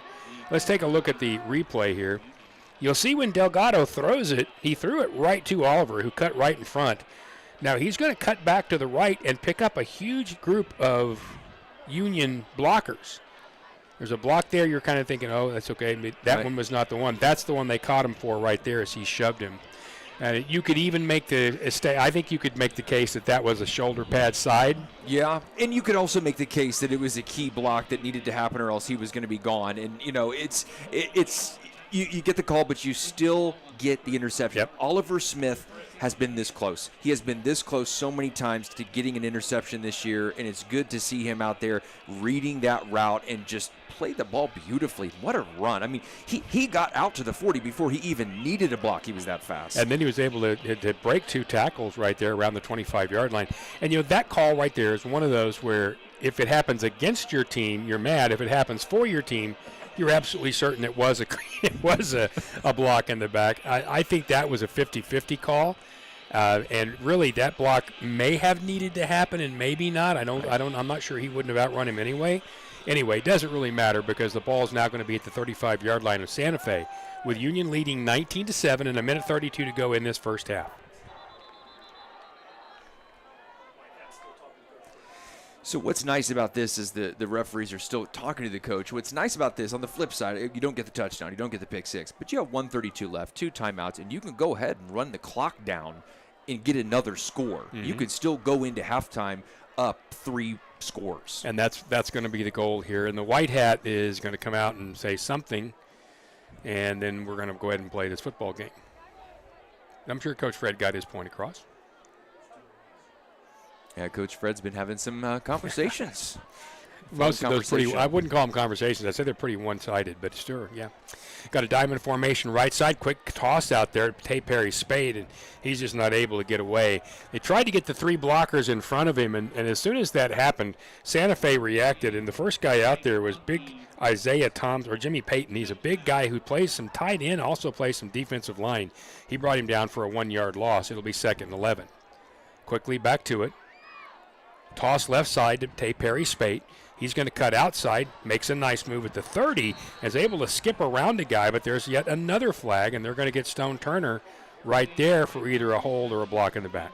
This would be the 9th penalty against Union, already 8 for 65 yards. That's a tough call. Yep, and right there on the corner, as soon as it happened, I kind of wondered if they were going to get him for it. You can see right there, he kind of holds up and then got his hands high, and then just kind of ran over the guy. So I'm not sure how that's a holding. Kind of looked like Santa Fe kind of fell. Kind of looked like he kind of fell down there. And if your hands are up here, and that's like the blackjack dealer leaving the table in Vegas, right?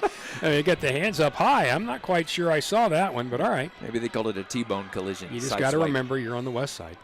44-yard line now with Santa Fe. It'll be 2nd down and about 20 for Union. Low snap, shaker handle, no trouble, makes the throw, and that ball is just behind Miles Davis, popped dangerously in the air, and was almost intercepted. Closest guy was Nate Gears, but it falls incomplete, and it'll be 3rd down. Unusual for Miles Davis, even a little bit behind him. We've seen him already tonight reach out outside of his comfort zone, catch it, and bring it back in. It's a catch that I've seen him make. That's a route that he runs all the time, that slant route across the middle. They love getting Miles Davis out there on the slants. Nobody can cover the drag route. I don't care, no matter what level from football you play, from the NFL down, the drag route's always open. It's just the way it is. 3rd down and around 20 now. They're going to need the 25 for the 1st down. Quick throw out to the right side to Miles, and he got smacked. He got himself maybe a half yard, And as soon as he got there, so did Miles Campbell, and he knocked him straight down. So it's going to be, he got about 2. It's going to be 4th down, and they're going to mark the ball at the 42-yard line. Again, they need the 25-yard line, so it's 4th and 17. And with 50 seconds to go here in the first half, Union will not get the score they wanted. However, they will have an opportunity to at least get this first down and possibly take a shot at the end zone or try to get 3 as the clock goes to 0. About 30 seconds play clock, game clock difference. Only one timeout for Edmond Santa Fe, choosing not to use it here. And now Union will call a timeout. And they did it right there just as we talked about on purpose. They wanted it to get to a spot where they could now, of course, the clock won't wheel. So with 26 seconds to go, they have enough of an opportunity to talk this through and decide what they want to do. When I was watching Edmond Santa Fe's sidelines, and I kind of thought Coach Smith might pop a timeout there, leave a little time extra on the clock. But, hey, maybe he's also thinking, let's just get this to the locker room right now, down 19-7 against, number 3 team in the state. Well, I think if you're Santa Fe, you probably feel pretty good about this. Look, we have given them opportunity after opportunity, held them in most of those situations. They've given us opportunities and continue to get it. And, I mean, if you're the Santa Fe coach, you can go to the locker room and say, guys, all we have to do is clean up this, and this. And, I mean, that's, somewhat coach speak because that's the same statement they'll be making in the other locker room. But those things are coach speak for a reason. They're also true. It's something that's interesting that I've noticed that they've done really well tonight is they've been able to frustrate Shaker Reisig. We have not seen that a lot, slamming on the ground. Shaker has been kind of frustrated out there, not necessarily, doesn't seem as his teammates, sometimes at himself. That is unusual. Edmond Santa Fe has been able to kind of play that mind game a little bit, it looks like tonight from my vantage point. And they were going to send Miles Davis out, Union will, to punt this football. And Miles will be standing just at the top of the Santa Fe logo, right around the 47, 48-yard line of Union. And he will kick this thing away. Santa Fe has no one back deep because they expect a dirty play here. Instead, nice, simple, gentle, nice high kick. That ball's going to come down about the 7 and be down to around the 2. And who else but Tay Perry Spate? Because, yes, he's everywhere. If you are in the stadium, he might sell you a little popcorn here at the half. So Santa Fe will take it at their 2-yard line with 18 seconds to go.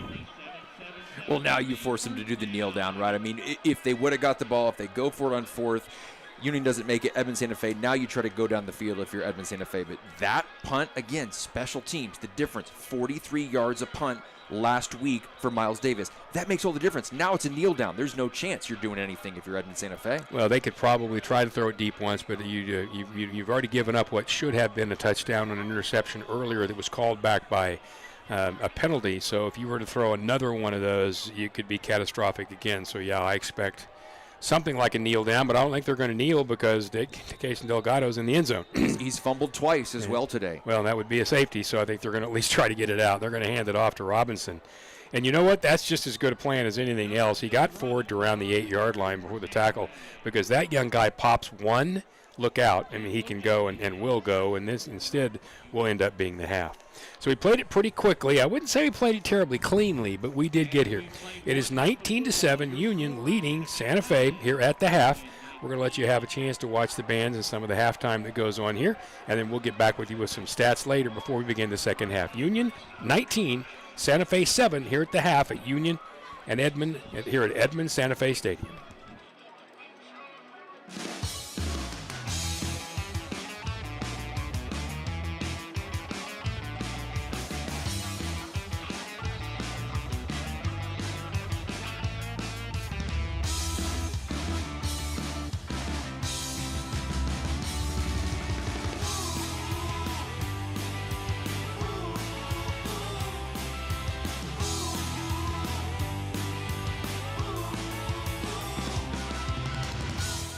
Does your school or organization need athletic apparel or spirit wear? Let me suggest Inkwell, a Tulsa-based company that can get you the quality you deserve at unheard of and unmatched lead times. Talking 2 weeks or less, not 2 months like most others, and can do it as much as 60% less than most of the big guys out there. So join the likes of Sand Springs, Union, Broken Arrow, Jinx, Oolaga, and Glenpool, to name a few, and get your customized sublimated uniforms, including Under Armour, Nike, or Adidas at inkwellnation.com. Life doesn't wait for you to slow down. When you're moving fast and something doesn't feel right, Advanced Orthopedics of Oklahoma is here to help you stay in motion. Through our combined expertise in orthopedic surgery, non-surgical medicine, and comprehensive whole patient treatment, our team has your back and every other joint too. Ready to get back out there? Visit AOOK.com and let's move forward together. Advanced Orthopedics of Oklahoma. Heal, recover, advance. Select Commercial Group, a part of Coldwell Banker Select, is a highly reputable and professional firm specializing in commercial real estate services. David Roberts heads up the group with over 40 years of management experience and over 20 years in the real estate market. Sarah Bergeson, Scott Job, Jason Smith, Amy Bauman are skilled professionals that are poised to help you achieve your goals. Select Commercial Group treats their clients like family. With a wealth of experience and expertise in the industry, they are dedicated to providing exceptional services to clients seeking commercial real estate solutions. Whether you are looking to buy, sell, lease, or invest in commercial properties, their expertise covers various sectors, including office spaces, retail properties, industrial facilities, and more. Select Commercial Group is the go-to partner for all your commercial real estate needs. Call 918-695-6979 or 918-394-0700, a sponsor of the Union Red Hawks.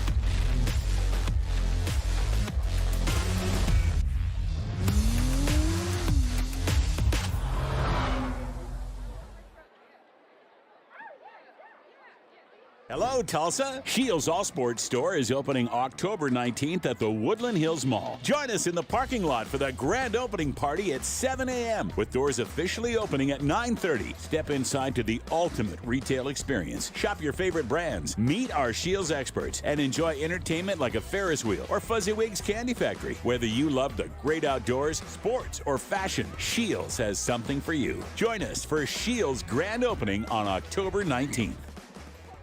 When summer heats up and your AC isn't working right, be cautious of being pressured into a replacement. It's always a good idea to get a second opinion, and Airco will let you know if your AC is worth fixing. So call Airco today for a free second opinion. The right way to top a sub is with real red wine vinegar made from red grapes and no food coloring. And the right way to film it is in slow motion. Obviously. Because authentic ingredients make a sub above. It's an important score. Everyone is anxious to know. That's why our TTCU app can help you improve your credit score. TTCU Federal Credit Union. Life is better in balance.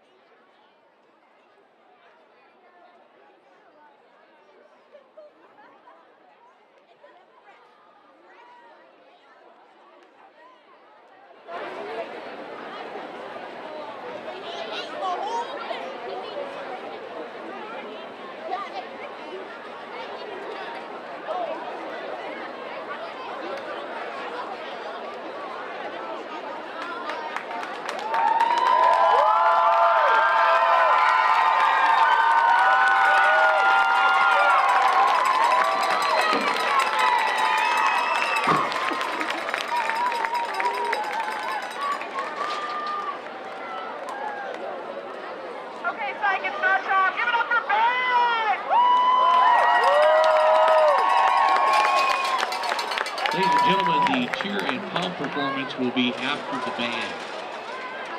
Please welcome to the field the Santa Fe High School Marching Band.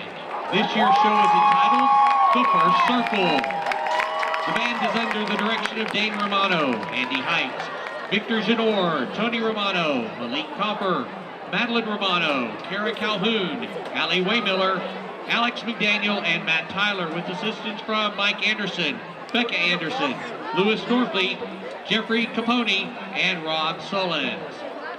Soloists include Isley Sink, Spencer Graff, Vincent Simons, Cade Umbachi, Will Gibson, Wyatt Paulson, Matthew Morrison, Michael Scherbersheim, Skylar Tate, Cheyenne Fletcher, and Mia Golson. The band is under the field command of Kayla Barnes, Marley McNeil, and Riley McGrath. And now, the Santa Fe High School Marching Band.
Ladies, we're ready to go when you are.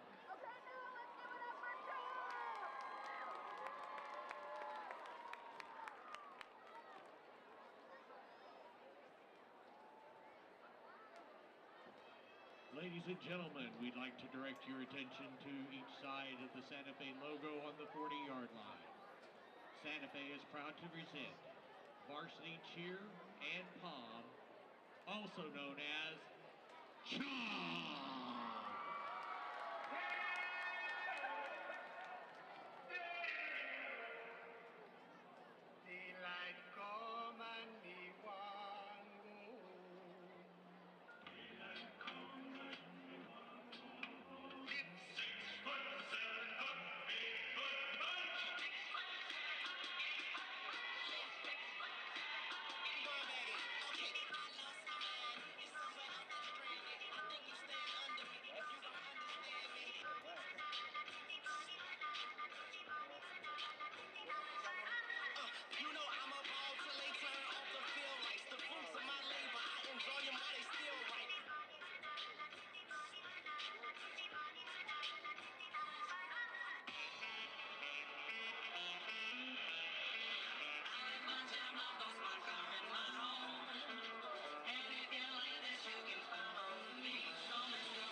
The teams are coming back on the field here at Santa Fe Stadium. Welcome back in. We are in Edmond, Oklahoma. I'm Rick Corey along with Dave Davis.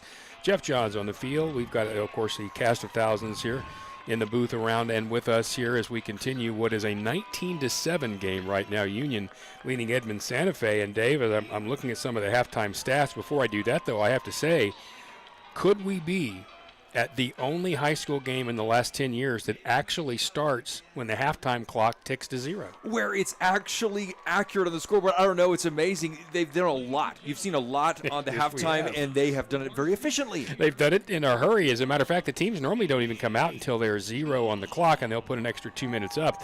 Santa Fe is already out with about a minute to go here in the half, and I think Union is still in the locker room thinking, hey, we got plenty of time, not knowing that they're already trying to restart They're using historical evidence. Yes, we have at least 10 minutes, right? They had Harry Belafonte out here. They did everything you could in about 13 minutes. They had a little bit of Banana Boat song on there. How do you not like that? So it's 19-7 here at the half. If you take a look total yards-wise, you might say to yourself, well, the game's a lot closer. It's 154 yards to 122, Union leading. Now, that's not a lot, but then the score at 19-7 doesn't sound like a lot either. When it comes to passing yards, 130 for Union, 101 for Santa Fe. Rushing yards, it's been really a difficult road for both teams. Now, Robinson looked like he was going to get free a couple of times, but there's only 21 rush yards tonight for Santa Fe, but only 24 for Union. Now, they did hand the ball to Jordan Schelling 3 times on a 1st and goal and got into the end zone, Those were nice short runs, nice tough runs. Just nothing is broken tonight. No, and if you factor in the sacks for Union, that counts against the net rush yards. I mean, net rush yards, you could argue Santa Fe's down to 10 with all the sacks that they've taken tonight. The Union defense is doing a great job. As remember, Santa Fe was down at the 20, and they were only down 12-7, about to score, and then the fumble. 20 years. Among them, we have educators who are shaping the minds of future generations, including a teacher at Edmond Santa Fe, Mrs. Beveridge. We have local business owners who are helping Edmond grow. We have leaders in technology driving innovation. Many members have served our country in the United States Army, Air Force, and Navy.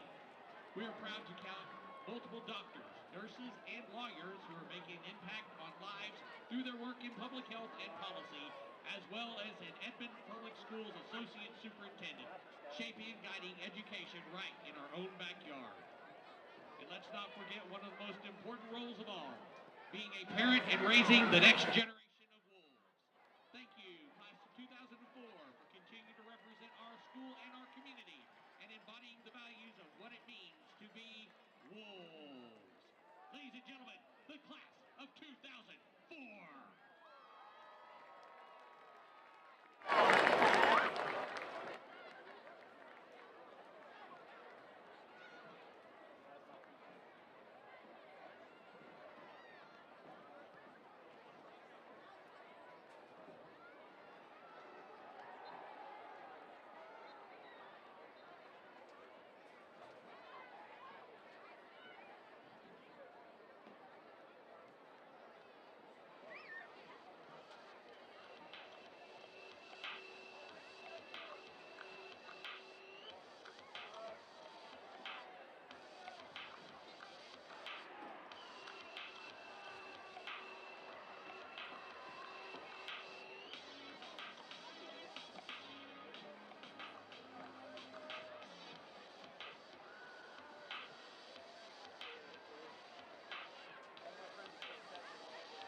Ladies and gentlemen, the Santa Fe Band is proud to thank our Presto level sponsors, David and Andrew Wilson at Blenders Cafe, who have partnered with the band this season to provide catered meals for boot camp and competitions. If you are looking for event catering, healthy smoothies, juices, wraps, salads, and sandwiches, as well as reasonably priced daily specials, visit Blenders Cafe at 1200 West Covell Road. Again, thanks to David and Andrea and Blenders Cafe for your generous support of Edmond Santa Fe Band.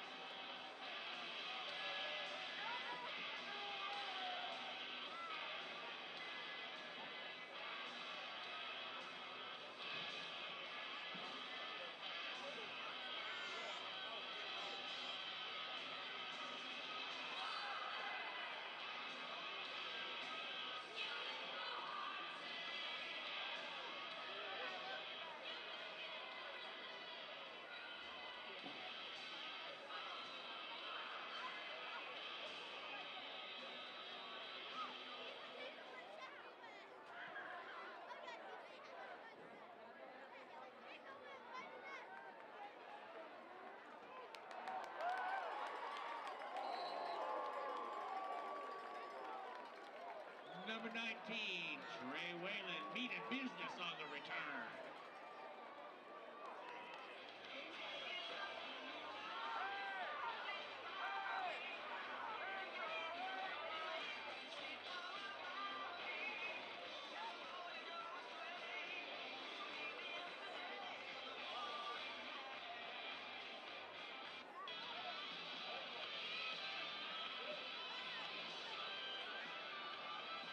First down and 10 Santa Fe, and this is a 7-7-7 rookie. First down and 10. Ever since the split, have struggled to be individually tremendous, although Santa Fe has certainly had their opportunities with 10-win seasons as little as 2021. Delgado will hand this thing off to Robinson, and he's going to bounce across the 40. And he actually got hit from behind about the 39 and pushed all the way to around the 43-yard line. Schelling was one of the guys who got him from behind. Carrasco as well. That's a gain of 6. It'll be 2nd and 4. Robinson about 27 carries 2 weeks ago. Like Rick said, don't expect them to go away from this anytime soon. I would hand him the ball until his mom got mad at me. Union just jumped off sides. That will be offsides against them unless somebody chirped up front for Santa Fe, and they're actually pointing toward Union, so that'll give the Santa Fe Wolves a first down, and that will move the ball from the 43 up to right about the 48-yard line. It'll be 1st and 10 for the Wolves. One of those things that happens when you have a running back like Demarius Thomas, trying to get a jump, trying to get an edge off the line, anything that you can, and sometimes you just move a little early. So it'll be 1st and 10 now at their 49 for Santa Fe, just underway second half. Delgado has time, throws. That ball is tipped and nearly picked off. It was tipped at the line of scrimmage, I think. And I'm not completely sure, but I think Terrence Evans might have been a guy who got the hand on that, and it'll be 2nd and 10. He's big enough. Certainly got that wingspan enough. And Oliver Smith trying to get his 2nd interception of the game. Could have had it. 2nd and 10 now. Once again, Delgado will hand to Robinson, and he's going to be inside into a huge pile of Redhawks. Got himself to midfield, and that really is about all.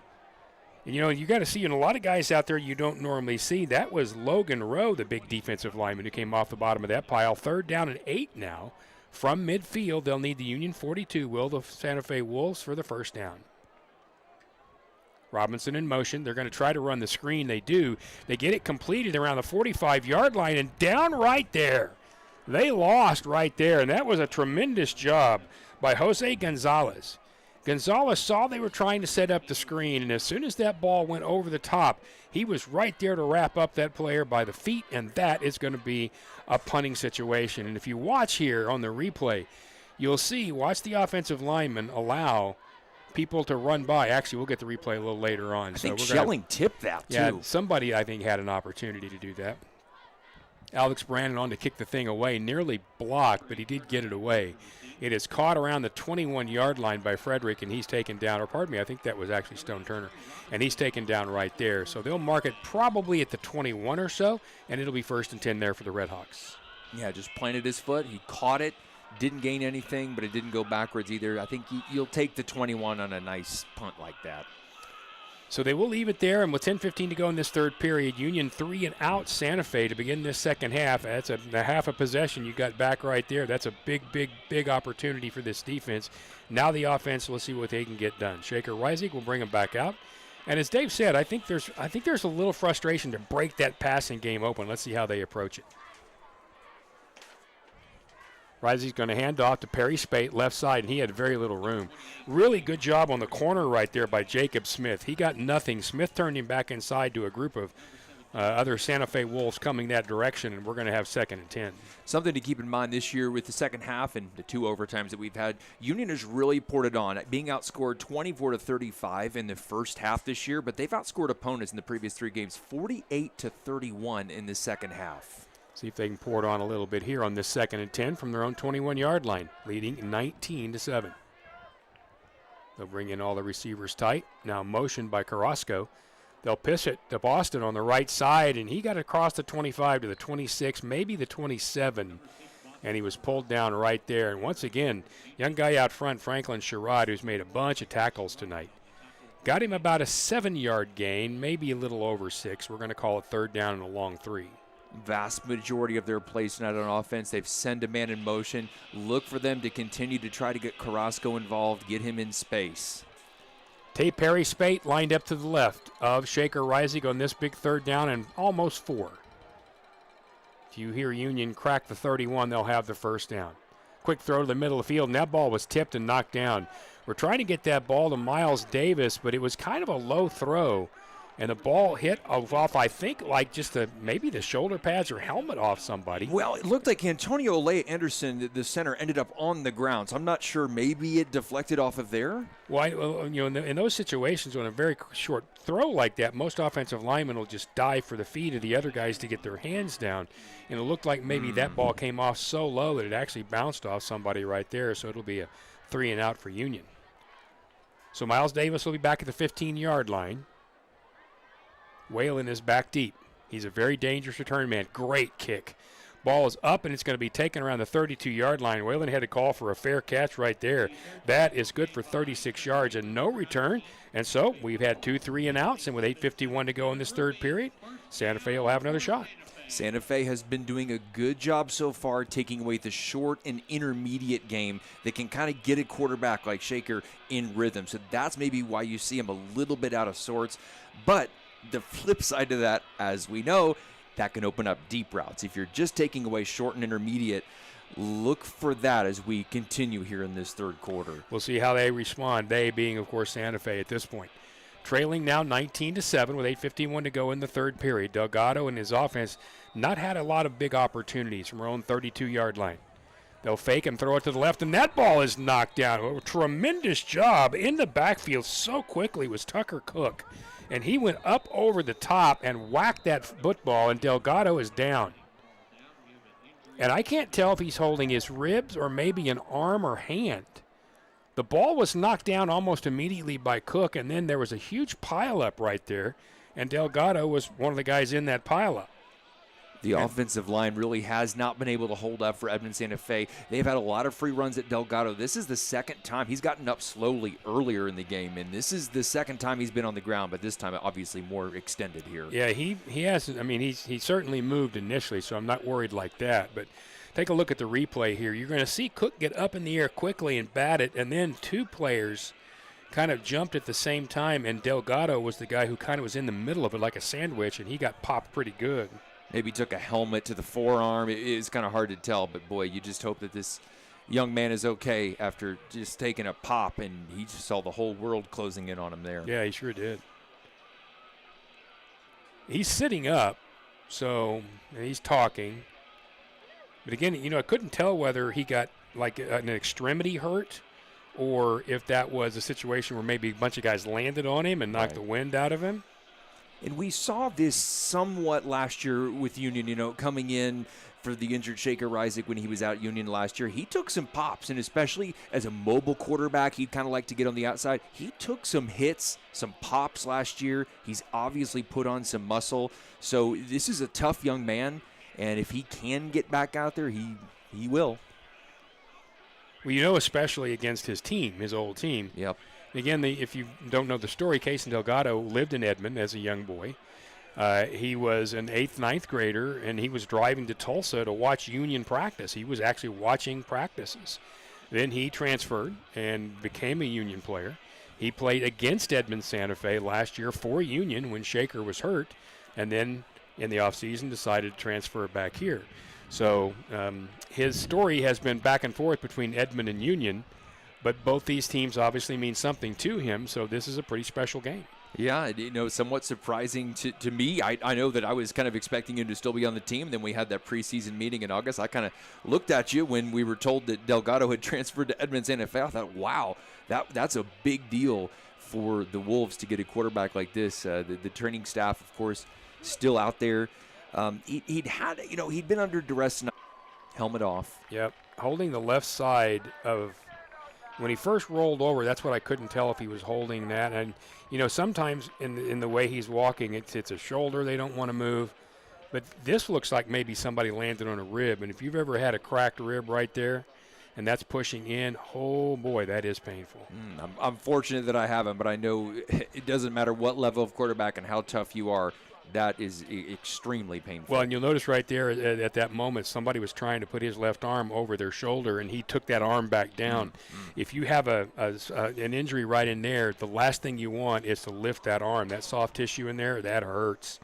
Now, that's a conjecture. We don't have any idea what's going on. Right. Let's just hope that it's something he can come back from, because as you can see, he is struggling just to get off the field. Makari Johnson's going to come in. He plays wide receiver, defensive back, on special teams, a little bit of everything. Saw him warming up before the game. Kind of struggled with accuracy in the warm-ups, and, we're going to see what happens here. And, again, just hoping the best for Delgado. He is a big body, Johnson is. They don't even list sizes here. You have to kind of search around to find him, but he looks to be in the 6'4", 6'5" range. I was just going to say that. He'll hand off, and there goes Robinson, and he busts forward across the 40-yard line, and Santa Fe will have a little bit extra juice right there at J.T. Frederick on that tackle, but it's an 8-yard gain. And it'll be 3rd down and 2 now, and you can be certain they'll probably stick more with the run. At their 40, 3rd and 2 for Santa Fe.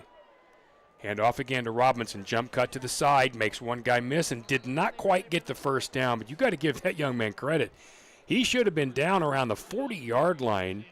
I think that was Schelling who had a shot, and he jump cut around Schelling like Barry Sanders and hopped to the outside. It's going to be 4th and 1 now at the 41-yard line of Edmond Santa Fe. And, if you were down by more, you might just give this a shot, but down only 12 with 8 minutes to go in the 3rd period. Punting is the right thing to do, and Alex Brandon is on to do that very thing. And your defense has looked good. The Wolves' defense has started off this second half very good. So once again, Brandon on the punt, standing around his 30-yard line. Puts the foot to it. That is a big, nice kick, and it's going to drive Frederick back around the 22-yard line. He fair caught it right there. Well, the 3rd member of our on-air broadcast crew is down on the field. That is Jeff Johns. We want to find out from Jeff kind of what he heard the guys talking about as they were heading in for the halftime. Jeff? Well, guys, there's a lot of energy right now on the Union sideline. They feel like they should be up about 15 more points, so they want to put 15 on as fast as possible. They feel like their defense has played relatively well, but there are moments that could be better. They need to tighten up everything, hit those big plays where they've been, and execute without getting penalties called. So that penalty thing that we talked about, and thank you, Jeff, that is happening down there on that sideline as well. 7:39 to go, 3rd period. Union with football back leading 19-7. They'll start at their own 23-yard line. Quick throw to the left side to Stone Turner, and he'll be taken down right at the 25. I'll say this, Franklin Sherrod on the tackle, that's good for 3 yards. This Edmond Santa Fe team can tackle. They have taken guys down in space. Swarming to the ball carrier, whether it's the ball carrier running, ball carrier passing. We're used to Stone Turner getting all kinds of yards after catch, and that's just not happening tonight for the most part. No, these guys are making good one-on-one tackles, and Sherrod himself has made several. We'll call it 2nd down and about 7. Ball to 25-yard line. Davis in motion.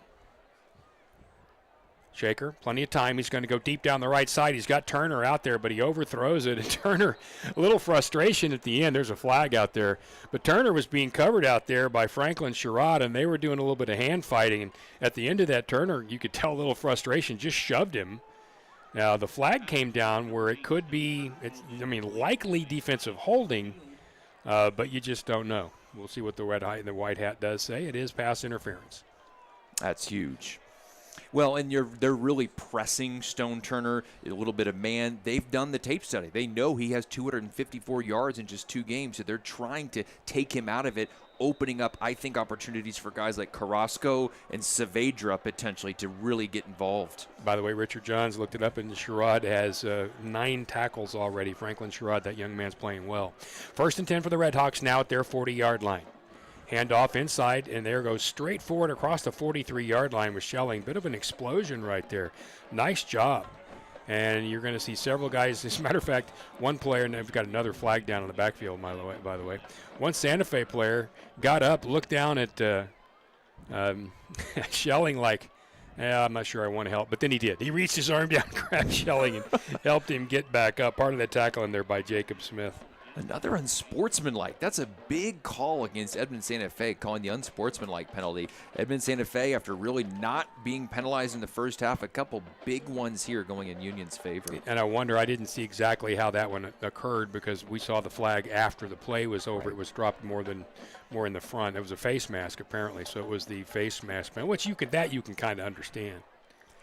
It's interesting so far, isn't it, Rick? You know, we haven't seen this a lot so far this year, but Reisig, 29 pass attempts already and 11 rush attempts. Jalen Battle's the guy they called that penalty on, and Battle's the guy who was there to help him up at the end of it. So maybe that's why he helped him up. Maybe he felt bad about grabbing his face mask. Yeah, I mean, you got to make up for it somehow. Right? Conscience, right? Now at the 42-yard line of Santa Fe, the Red Hawks continue their roll, leading 19-7 here in the third period.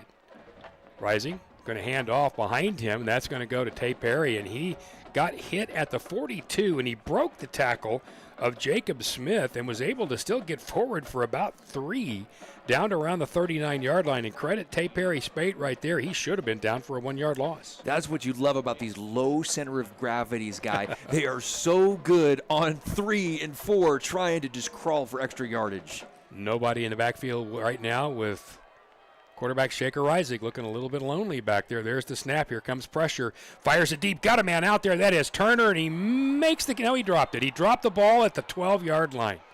Turner looked it over his shoulder. There's a flag right there, likely for interference. But Turner turned, and the ball floated right over that left shoulder pad into his arms, and then he just could not quite hang on. Oh, it's a pretty throw, though, isn't it? It looked like they might have got Trey Robinson. He was having some words with the official there, number 9, maybe. We'll see. Well, and as you can imagine, after not having a lot of penalties called in the first half, Coach Kyle White is wondering, hey, what's going on? What's different here? Why are my guys getting called? Well, maybe it's because they're committing penalties. And they were still talking about this, and they were talking to Union, too, about how they wanted to approach it. They're going to mark it right now at the 34-yard line. So that penalty, spot a foul, happened back upfield, and it's going to be 2nd down and 2. It looked like sideline. It was a sideline warning. There Okay. I thought it might have been an extra ineligible man downfield, but no, it looked like sideline. Yep. Well, I believe that's the second one of those, though, isn't it? That's why they got the 5. They right? had a warning earlier in the first half. Yes, they did. That's why they got the 5. So it'll be 2nd and 2. They just need to get to the 32-yard line, do the Red Hawks. Quick pass in the middle of the field. That is caught by Miles, and he's down to the 30-yard line, and that'll do it. That got him about 4, and Miles Davis gets the first down with that catch. And, you can't say enough about having the tight ends, the Federlines and the Davises involved, and having that middle of the field a threat. Otherwise, defenses can ignore it. They can just focus on everybody else. Give them one more thing on film that everybody has to worry about. 6 targets already for Miles Davis. They're going to that well often. 5:38 to go, third period. It is 19-7 Union. The Red Hawks driving, 1st and 10 at the 30 of Edmond Santa Fe. Turner in motion. Quick throw to Stone on the left side. He's got some room. Cuts back at the 25, and they are going to call a penalty at the 25-yard line. You knew it as soon as it happened. Jordan Saavedra is going to get called for a block in the back or a hold right there about the 25-yard line. You maybe can get away with it, but when you extend both of those arms in front of the official, that's going to be a call, I think, every time. And Saavedra maybe didn't need to do that. It looked like that was going to be going for some yardage there. Well, and he was trying to get himself and just get his body in between the two, and ended up kind of extending the arms, as Dave said. And anytime you're near an official and he sees your arms out, that's not good. So that's going to back Union up. And these two teams are just trading important penalties here. Meanwhile, clock continues to roll. Third quarter flying right now. Now the 36-yard line, Union will have a 1st and 15. Again, nobody in the backfield along with Reisig. Shaker, quick throw to the middle, and that is caught around the 32-yard line. J.T. Frederick broke one tackle, but then the same tackle he broke got right back up and tackled him again, Nate Gears. That's a 4-yard gain. It'll be, about 12 yards to go now on this 2nd down at the 32-yard line. And with Gavin Litchfield, you're getting closer to his range. Maybe it needs to be between the 20 and 25, but even if you can't pick up the first down, you're closer and closer to that Litchfield range. Yeah, and I can't see the wind down there. I know there's some, but they don't have any of the flags out, so it's hard to tell. 2nd and 12. They're going to fake the run. They're going to throw out to the left, and that ball is caught by Carrasco, and he's going to dance into the end zone for the touchdown. That was a beautiful fake to Tay Perry Spate. Rolls to the left, and now there's a flag in the end zone. So that one's going to be post-play. The touchdown will count. I'm certain, and then we'll see what this is as a dead ball call. But as that was a beautiful, beautiful little quarterback rollout, little bit of a bootleg, and there was nobody close to Boston Carrasco. And that's something that you haven't seen on film a lot this year if you're Edmond Santa Fe. Boston Carrasco, one of those guys, as they do call it against Union, the 18th penalty of the game. You haven't seen that a lot from Carrasco on film. He's had a quiet year so far, so him slipping out into coverage, again, hopefully this gets him going. Boston Carrasco and Coach Fred are out past the numbers having a conversation. And by that, I mean Coach Fred's talking and Boston's listening. Yeah, and one-sided. I wonder if that penalty came against Boston, which might have been a little release of frustration at the end of that, and that will be likely applied on the kick. They did say that is a dead ball, unsportsmanlike against Union. Yeah, and he did signal that it will be applied on the kickoff indeed. Yep. So Litchfield on for the extra point. Union to extend the lead a little further. The kick is up. It is boomed, and it is good. And so with 4:34 to go in this third period, Redhawks extend their lead now to 26-7. And it happens. You see that happening after a 7-play, 78-yard drive. Took 3 minutes and 5 seconds. The 32-yard pass to Carrasco. We're going to see it again here in a second. Let's watch this. It's a thing of beauty. Watch the fake, Tay Perry Spade, and watch all the people who rolled away. Then Shaker just floats that thing up in the air to make sure that Carrasco can get under it, and Boston gets in for the touchdown. And I think they may have called him for that little tiny quote-unquote dance right there, which wasn't really a dance, but a little boogie, just a little, spinning the ball like a lot of guys do, and then you just do a little can't get away with that stuff. You just can't. Little two-step. Yeah, but telling you, and this will burn me. I mean, we're not going to turn this into a talk show, but if you watch college football these days, I've seen players have touchdowns taken away because they high-fived a kid in the first row when they ran in through the end zone. And now you see guys going full on Billy White Shoes Johnson and I mean almost NFL-type celebrations, and nothing gets called. Yeah, they're letting it go in college football, aren't they? They sure are. Make a rule and apply the rule and then enforce the rule. Simple enough. That's the way it should be done. Now, I'm not saying that Boston Carrasco was necessarily wrong there. What he did was really minor, at least in my opinion. But Kirk Frederick, I think, just told him, please don't do that again, in probably slightly stronger terms. Different words, sure. So the ball will be kicked off from around the 20-yard line. Litchfield will put a boot to it right there. Santa Fe does have dangerous returners. Whalen is standing around the 30. To me, he's one of the more dangerous returners. You also have Robinson standing here at the 30, at the 25 now. He's really dangerous. And then even back further from that, you have Raphael Slaughter, who can run as well. You got three guys back there who've got track speed. Let's see where Litchfield puts it. He's going to squib this thing, and Whalen will take it right at the 30, and watch out, this cat can go. Across the 40-yard line, boy, that's the way you do it. Head down and go forward, and he did. He got right at midfield before he was taken down, and that is where Santa Fe will take it back. He's having a game, isn't he? He is. Now, Whalen. Once again, remember, Makari Johnson is going to be playing the quarterback spot. I don't think there's any chance we're going to see Cason Delgado back after that injury. So you're going to be very limited in what you can do when it comes to throwing the football, because that is just not Johnson's game.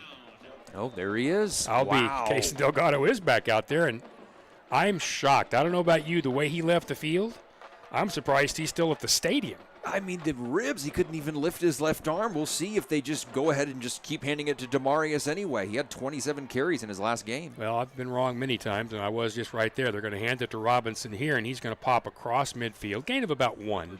He's not going to get much else there. That interior defense has played very well for Union. One of the guys helping out on that tackle right there was Sorrell Smith. So it'll be 2nd down and 9, and we'll see when he throws it, if you see kind of the body language, that hurts. To me, it looks like he's walking gingerly, just even walking around. Well, he came off. He looked so bad when he came off. He was certain he had something broken. Delgado fires it right side. That ball's caught, and that's not a bad ball. It is down to around the 40-yard line, really close to a first down right there. That was Malachi Davis who made the catch. They're going to give him the first down. Several Red Hawks there on that tackle. Castellanos, one of those who was hurt earlier, and he's back up and playing again. Frederick as well, gain of 9. So it'll be a first down now at Union's 40. 3:41 and counting here in this third period. 26-7 Union. Delgado hard counts. Nobody goes. Gives to Robinson. He popped that line of scrimmage and just put his head down and ran straight into Sorrell Smith. He got 3, But Robinson, who's such a good jump cutter, had he kept the eyes up, he might have had a lot more than that because he ran square into the chest of the defender. He was on a mission from day one, and it's called running over Sorrell Smith. That was his mission on that play, like you said, didn't keep the head up. I thought you were going to quote the Blues Brothers. See, it's going to be second down and 8 mission. from around the 38-yard line now. Delgado's back, fires middle of the field. That's a good ball, but it's too deep, and it's overthrown. He was trying to go to Ty Amos, and that ball was well overthrown. No call, as you can see the Edmond receivers asking for it. I don't think they deserved it. Oliver Smith was down there. J.T. Frederick was down there. That's not going to be a penalty. However, there is a flag back around the 40-yard line, and that will be holding against Santa Fe.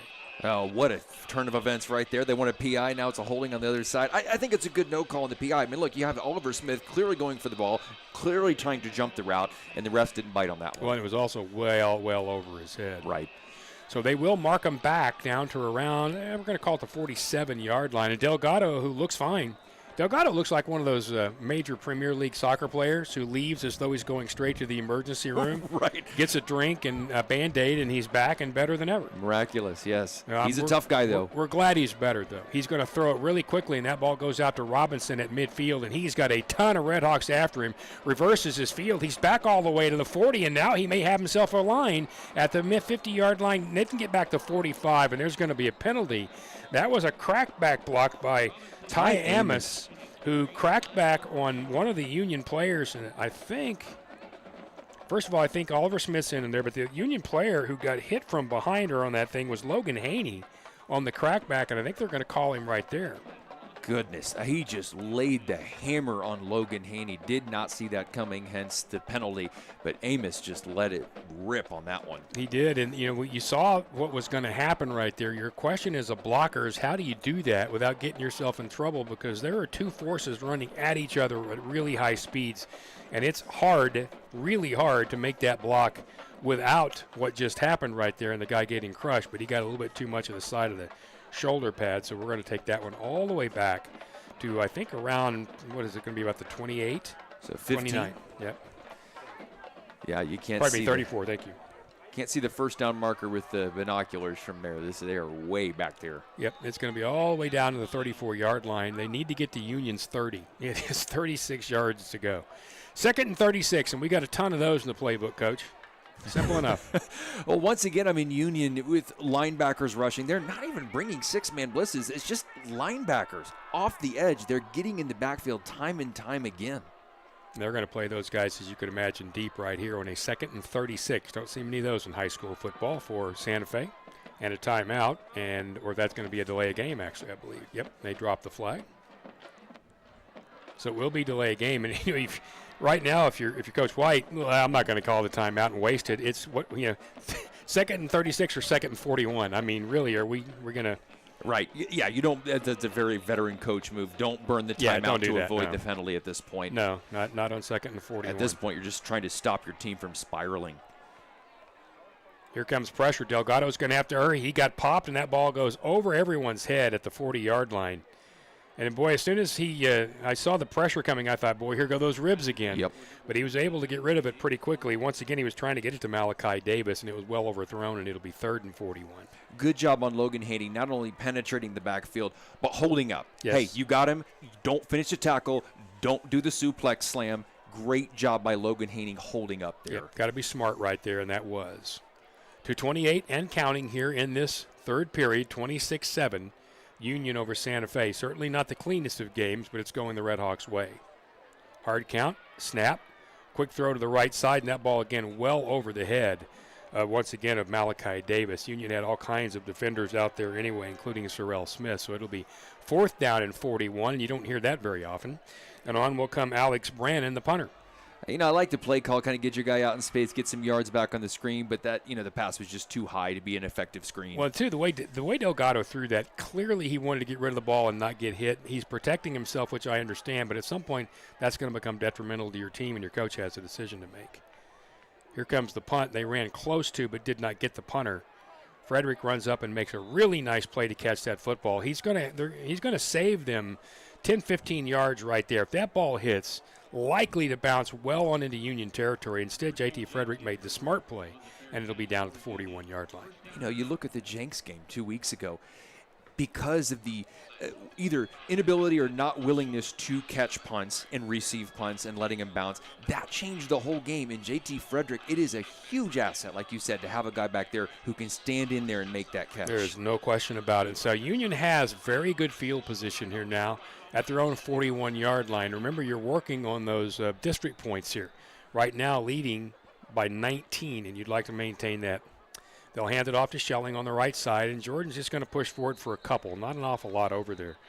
Several guys on the tackle, including Nate Gears. We'll give him 2. It'll be second and 8. At this point, every guy that's going down, I'm looking to make sure, Antonio Anderson kind of took a tumble. He's getting up. We're all good. We just want to continue this. If you're Union, you want to continue this and just get out of here with no further injuries. You have 9 guys, starters, eight starters injured. So they'll mark it now at the 42-yard line, 43, we'll say.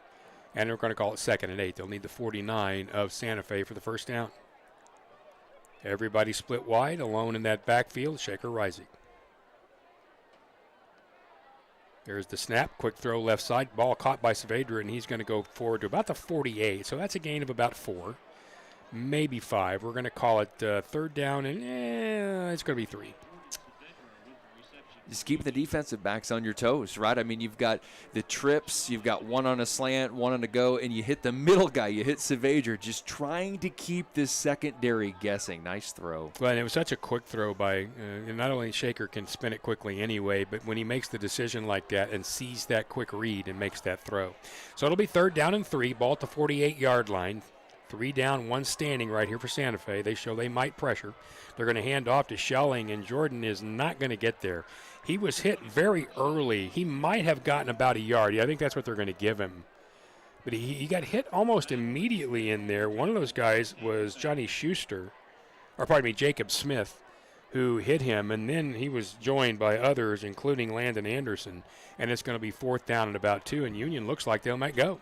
With these jerseys, it's hard to see, isn't it? In that middle field, and you're trying to see the Edmond Santa Fe guys standing up. And I wonder if that's affecting the quarterback, too. With the lighting and the jerseys, it's just kind of a weird middle of the field situation. Yeah, that middle of the field is definitely darker.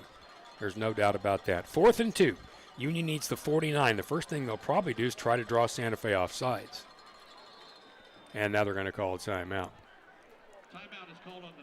I like the call. Hey, 10 seconds left. You're going to see what you can do, and now you have another decision. Now you have a timeout. Extra time to try to make the decision, see what you're going to do, but 10 seconds left here in the 4th quarter. Again, a game that you feel like you should probably be up 39-7, but it is what it is. It's 26-7. You had a nice touchdown drive, and you're going to continue to move on here. I think what you have to consider, and I know that one of the things Kirk Frederick thinks about a lot, talks about a lot, is district points. And you need to win by 15. Well, you're up by 19.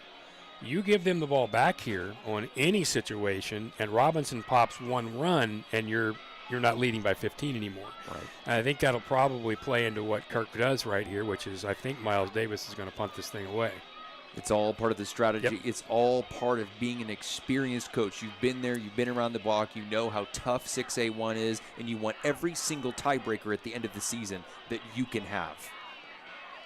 We'll get you some scores from around the state in a minute. Some of the other games are starting to pull away a little bit. So with 10 seconds to go in this 3rd period and a 4th and 2 at the 49-yard line, their own 49, Union will kick it away. Miles Davis, there's the good snap. Miles once again gets a nice foot into it. There's a fair catch called and made around the 21-yard line by Whalen. And that is where Santa Fe will take it over with about 6 seconds to go in this 3rd period. All right, so we're going to show you some other games from around the state. In the 4th quarter, Bixby leads Jenks 21-7. That's a big district game. And Owasso and Broken Arrow, really close game for a while, but now in the 3rd period, Owasso was pulling away 36-7. And, of course, you realize that same Owasso team will be at Union next week. Homecoming. As Antonio Graham, the former Union coach and player, is going to bring his team over. He's done it before as an assistant, but as a head coach the first time, might be some special feels. Oh, yeah. I mean, hey, coming in as the #1 ranked team in this state, just an epic battle in line next week. By the way, Union with only 33 rushing yards right now, which will be something I'm sure they'll address. Delgado straight back to throw, fires it to the right side, caught by Whalen at the 20, and he's pushed out of bounds right around the 25-yard line. Union had a couple of players out there. Tucker Cook, one of those. Oliver Smith as well. They're going to give him 2, and we'll call it 2nd down and 8, but that will end quarter 3. So we've got 12 minutes left to play here in district game number 1 on the road for Union, and they lead 26-7 over the Santa Fe Wolves. Back with the 4th quarter in a minute right here on the Union Sports Network.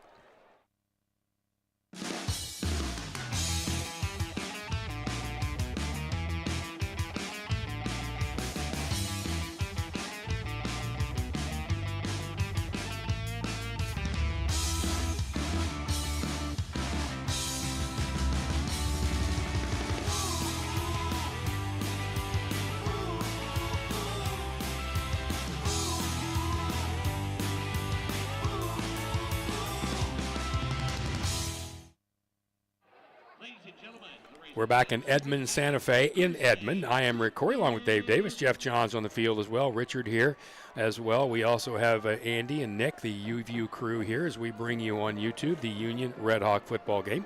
26-7 leading as the 4th quarter begins, and Edmond Santa Fe with a 2nd down and 8. It has not been the cleanest of games. Union has right now the district points they need, but you need to maintain this lead to be there. Former Union quarterback Cason Delgado now starting at Santa Fe, injured in 3rd period. Looked like he wasn't going to come back, but he did. He's out there right now leading his team. He will hand off to Robinson. Robinson with 2 fantastic jump cuts. Still is gang tackled around maybe the 22. I think they may give him the 23. Again, Cook is on the bottom of that pile. And somebody else, you're looking at a lot of playing time for Logan Rowe tonight. He's had several plays, so a big 3rd and 5 coming up. Can't miss him. Long blonde locks coming out of that helmet. Looks good. From the 27, they're going to need the 32 and a big 3rd and 5 here. Just getting underway. Here comes pressure. Delgado's going to have to hurry. Now he's going to run. Cason breaks free, got near that 1st down, and then was taken down, and he is going to get it. And it was Logan again who got him from behind Logan Rowe. But he gingerly ran that thing all the way up to the 33-yard line, and it'll be 1st down. Right, if not for the big tackle earlier, I think that's a 20-yard run. But because of that ginger running and just kind of being careful there, Delgado clearly being affected and hanging tough despite the getting hurt. And he walked pretty gingerly back to the huddle, too. Delgado once again is set. They're going to bring pressure once again. He's going to fire to the right. That ball's caught around midfield. Whalen, he's now in Union territory, down inside the 45-yard line. He got down, I think they're going to mark him to the 42-yard line. Kind of an ankle tackle in there by Dejon Gaines, but good for 24 yards, and here come Santa Fe. Trey Whalen has been terrific tonight for the Wolves. I'll get you his numbers in a minute. Oh, and special teams, too, just everywhere. 1st and 10 now at Union's 42. Delgado and his team will not go away. There's the snap. He's back. He's going to have to roll to his left, and here comes the pressure. He fires back middle of the field, and that ball is tipped and knocked away. That was a really nice job by Rayan Williams, who got all the way back there to tip that ball away from the intended receiver, which is Malachi Davis. And it's just making Delgado think there. It's looking like they're going to rush, looking like they're going to blitz, and they drop their linebackers. He has to roll out. Great coverage all the way, and just kind of slowing down that processing speed is what you're trying to do. Whalen, 7 catches for 70 yards tonight. He has been really almost all over the place. 2nd and 10. They're going to hand to Robinson. Got a bit of a hole, but that closed pretty quickly. Still, though, he pushed forward for 7. They'll mark him at the 35-yard line. Union's Jordan Schelling up off that bottom of the pile, and it's going to be another big 3rd down, this time 3rd and 3 with 10:17 to go in the game, and Union up 26-7. You're missing Josh Teehee, team captain there in the middle. You can see Robinson breaking through the defensive line, not getting past linebackers, though. Delgado is going to hand off to Robinson again, and again he breaks tackles. He's going to push forward down to just outside the 30, and he got the 1st down. And there were players along the way that had a hold of him, including Josiah Hammond, who's 260 pounds, and he couldn't hold him. Down to the 31, 1st and 10. Here come the Wolves. Robinson finding himself just a little bit here. He's not got a ton of yards. 18, that is 19th carry for 76 yards. Snap quickly. Delgado's got pressure. He's going to have to hurry. He's going to run it up the middle. Now he's going to fire it deep into the end zone. Got a man out there, and it is knocked away at the last minute. That ball was tantalizingly dancing in the air. Oliver Smith was back there. They were trying to get it to Malachi Davis, Davis looked like he had it in his hands. Then Malachi got a hand on it, bounced the thing up in the air. There was another shot at a catch, and then it hit the ground. 6 foot 170, Oliver Smith. He has a jumping ability and a leaping ability that I think is his superpower. Just really extraordinary, and he can get back recovery so fast and jump so high. And he did and needed to. It'll be 2nd and 10 now at the 31-yard line of Union. Delgado going to fake the handoff, fire middle of the field. Got a guy in there, and this time he's caught. That is Malachi, and he's into the end zone for the touchdown. Malachi Davis absolutely just scorched the middle of that defense. He put his foot in the ground, turned inside. Great throw there by Delgado, and then it was just a matter of being able to get to the end zone, and Davis was able to outrun them for 6. It is now 26-13. It looks like Delgado's still kind of limping around, but you can't tell it with his arm. He's had several nice throws on this drive. They are lined up as though they might go for 2 right here. That would make it an 11-point game. Guy who's going to pretend, we'll see, is Makari Johnson. He's also the holder. Now they will run out their kicker, and everything will go back to normal. Seeing if maybe they were just going to see if Union was going to give them something. They have still got 5 on the play clock. Alex Brannon on for the extra point. That ball didn't get up very high, but it went through the middle, and it's good. So with 9:34 to play in this game, Union's district points are now in somewhat of a question. They lead by a score of 26-14, so just a 12-point lead. You need 15 or better for those district points, and that's one of the things they'll be trying to push for right here, Dave. Yeah, well, and another reason why you're glad you have a Gavin Litchfield. Hey, if all else is even and you think you're going to win the game and you go for touchdown versus field goal, you have that Gavin Litchfield kind of trump card that you can use to get you to 15 if you need that. Litchfield is great to see after a missed extra point, missed field goal 2 weeks ago in the Backyard Bowl. Hasn't missed tonight. He's looked great, got his confidence back, and his kickoffs have been really good, Rick. Our special teams unit has really made a big difference tonight. 9 plays, 78 yards. Here's what gets me. That drive was only 2:32. Seemed long. That drive seemed like it was 3/4 long, and it was 2 minutes and 32 seconds, and that is it. The 31-yard pass to Davis from Delgado, and the extra point being good. I swore that drive was longer than that. And now for Union, again, hey, look, you still want to get the win, and you're up 12. You still feel okay about that, but you want those district points, and especially in games where, let's be honest, if you look at these two teams on paper, one's 0-3, one's looking like one's better, one's 2-1, and they've really played well. You think to yourself, all right, you're going to go and win this game going away. Well, this is one where you kind of count on those district points. You really need to really put that score back in order. Credit to Santa Fe. They've come out here hungry. 2 close losses. They're here to play. Brandon's going to kick this thing off. It's going to be taken around the 12-yard line. Union, that is Stone Turner, and he's across the 17 to the 20, 25, and out around the 30-yard line. And he turns and flips one player who still had a hold of him. There, I think it was Cade Golden who had a hold of him right there. Ooh. And now a flag goes down after Stone Turner went down. Turner kind of angry because he was still being grabbed when he was out of town, and out of bounds. He just kind of flipped his shoulder pads and forced the Edmond player to lose contact with him. And then Turner ends up on the ground. Let's see who they got, the first guy or the second. It looks like there was some jawing too, and it depends on what you say in front of the refs, but sometimes they can get you for, saying the wrong thing. We'll put it that way. We'll see, and it could be on both. Let's see what the white hat says here. Going to call unsportsmanlike on Edmond and on Union, so it will be offsetting, which is kind of what we thought would happen. Let's get a look here on the replay. So you can see as Stone goes to the out of bounds right here, he just kind of flips himself to get off, and when he does, the player goes down, and then Stone gets pushed, and he goes down. Yeah, I didn't see it on Stone there. But no, I mean, all he did was just kind of jerked away his pads. Guy was hanging on him. It looked but like. Then then the guy comes up and he got a little bit of contact as well. Maybe the face mask to face mask sort of deal. Yeah. And then, like you said, we're not quite sure what the conversation was, but I guarantee it didn't ask what you get Jimmy and Millie for a wedding present. Yeah, I might have had a rating on that. Yeah.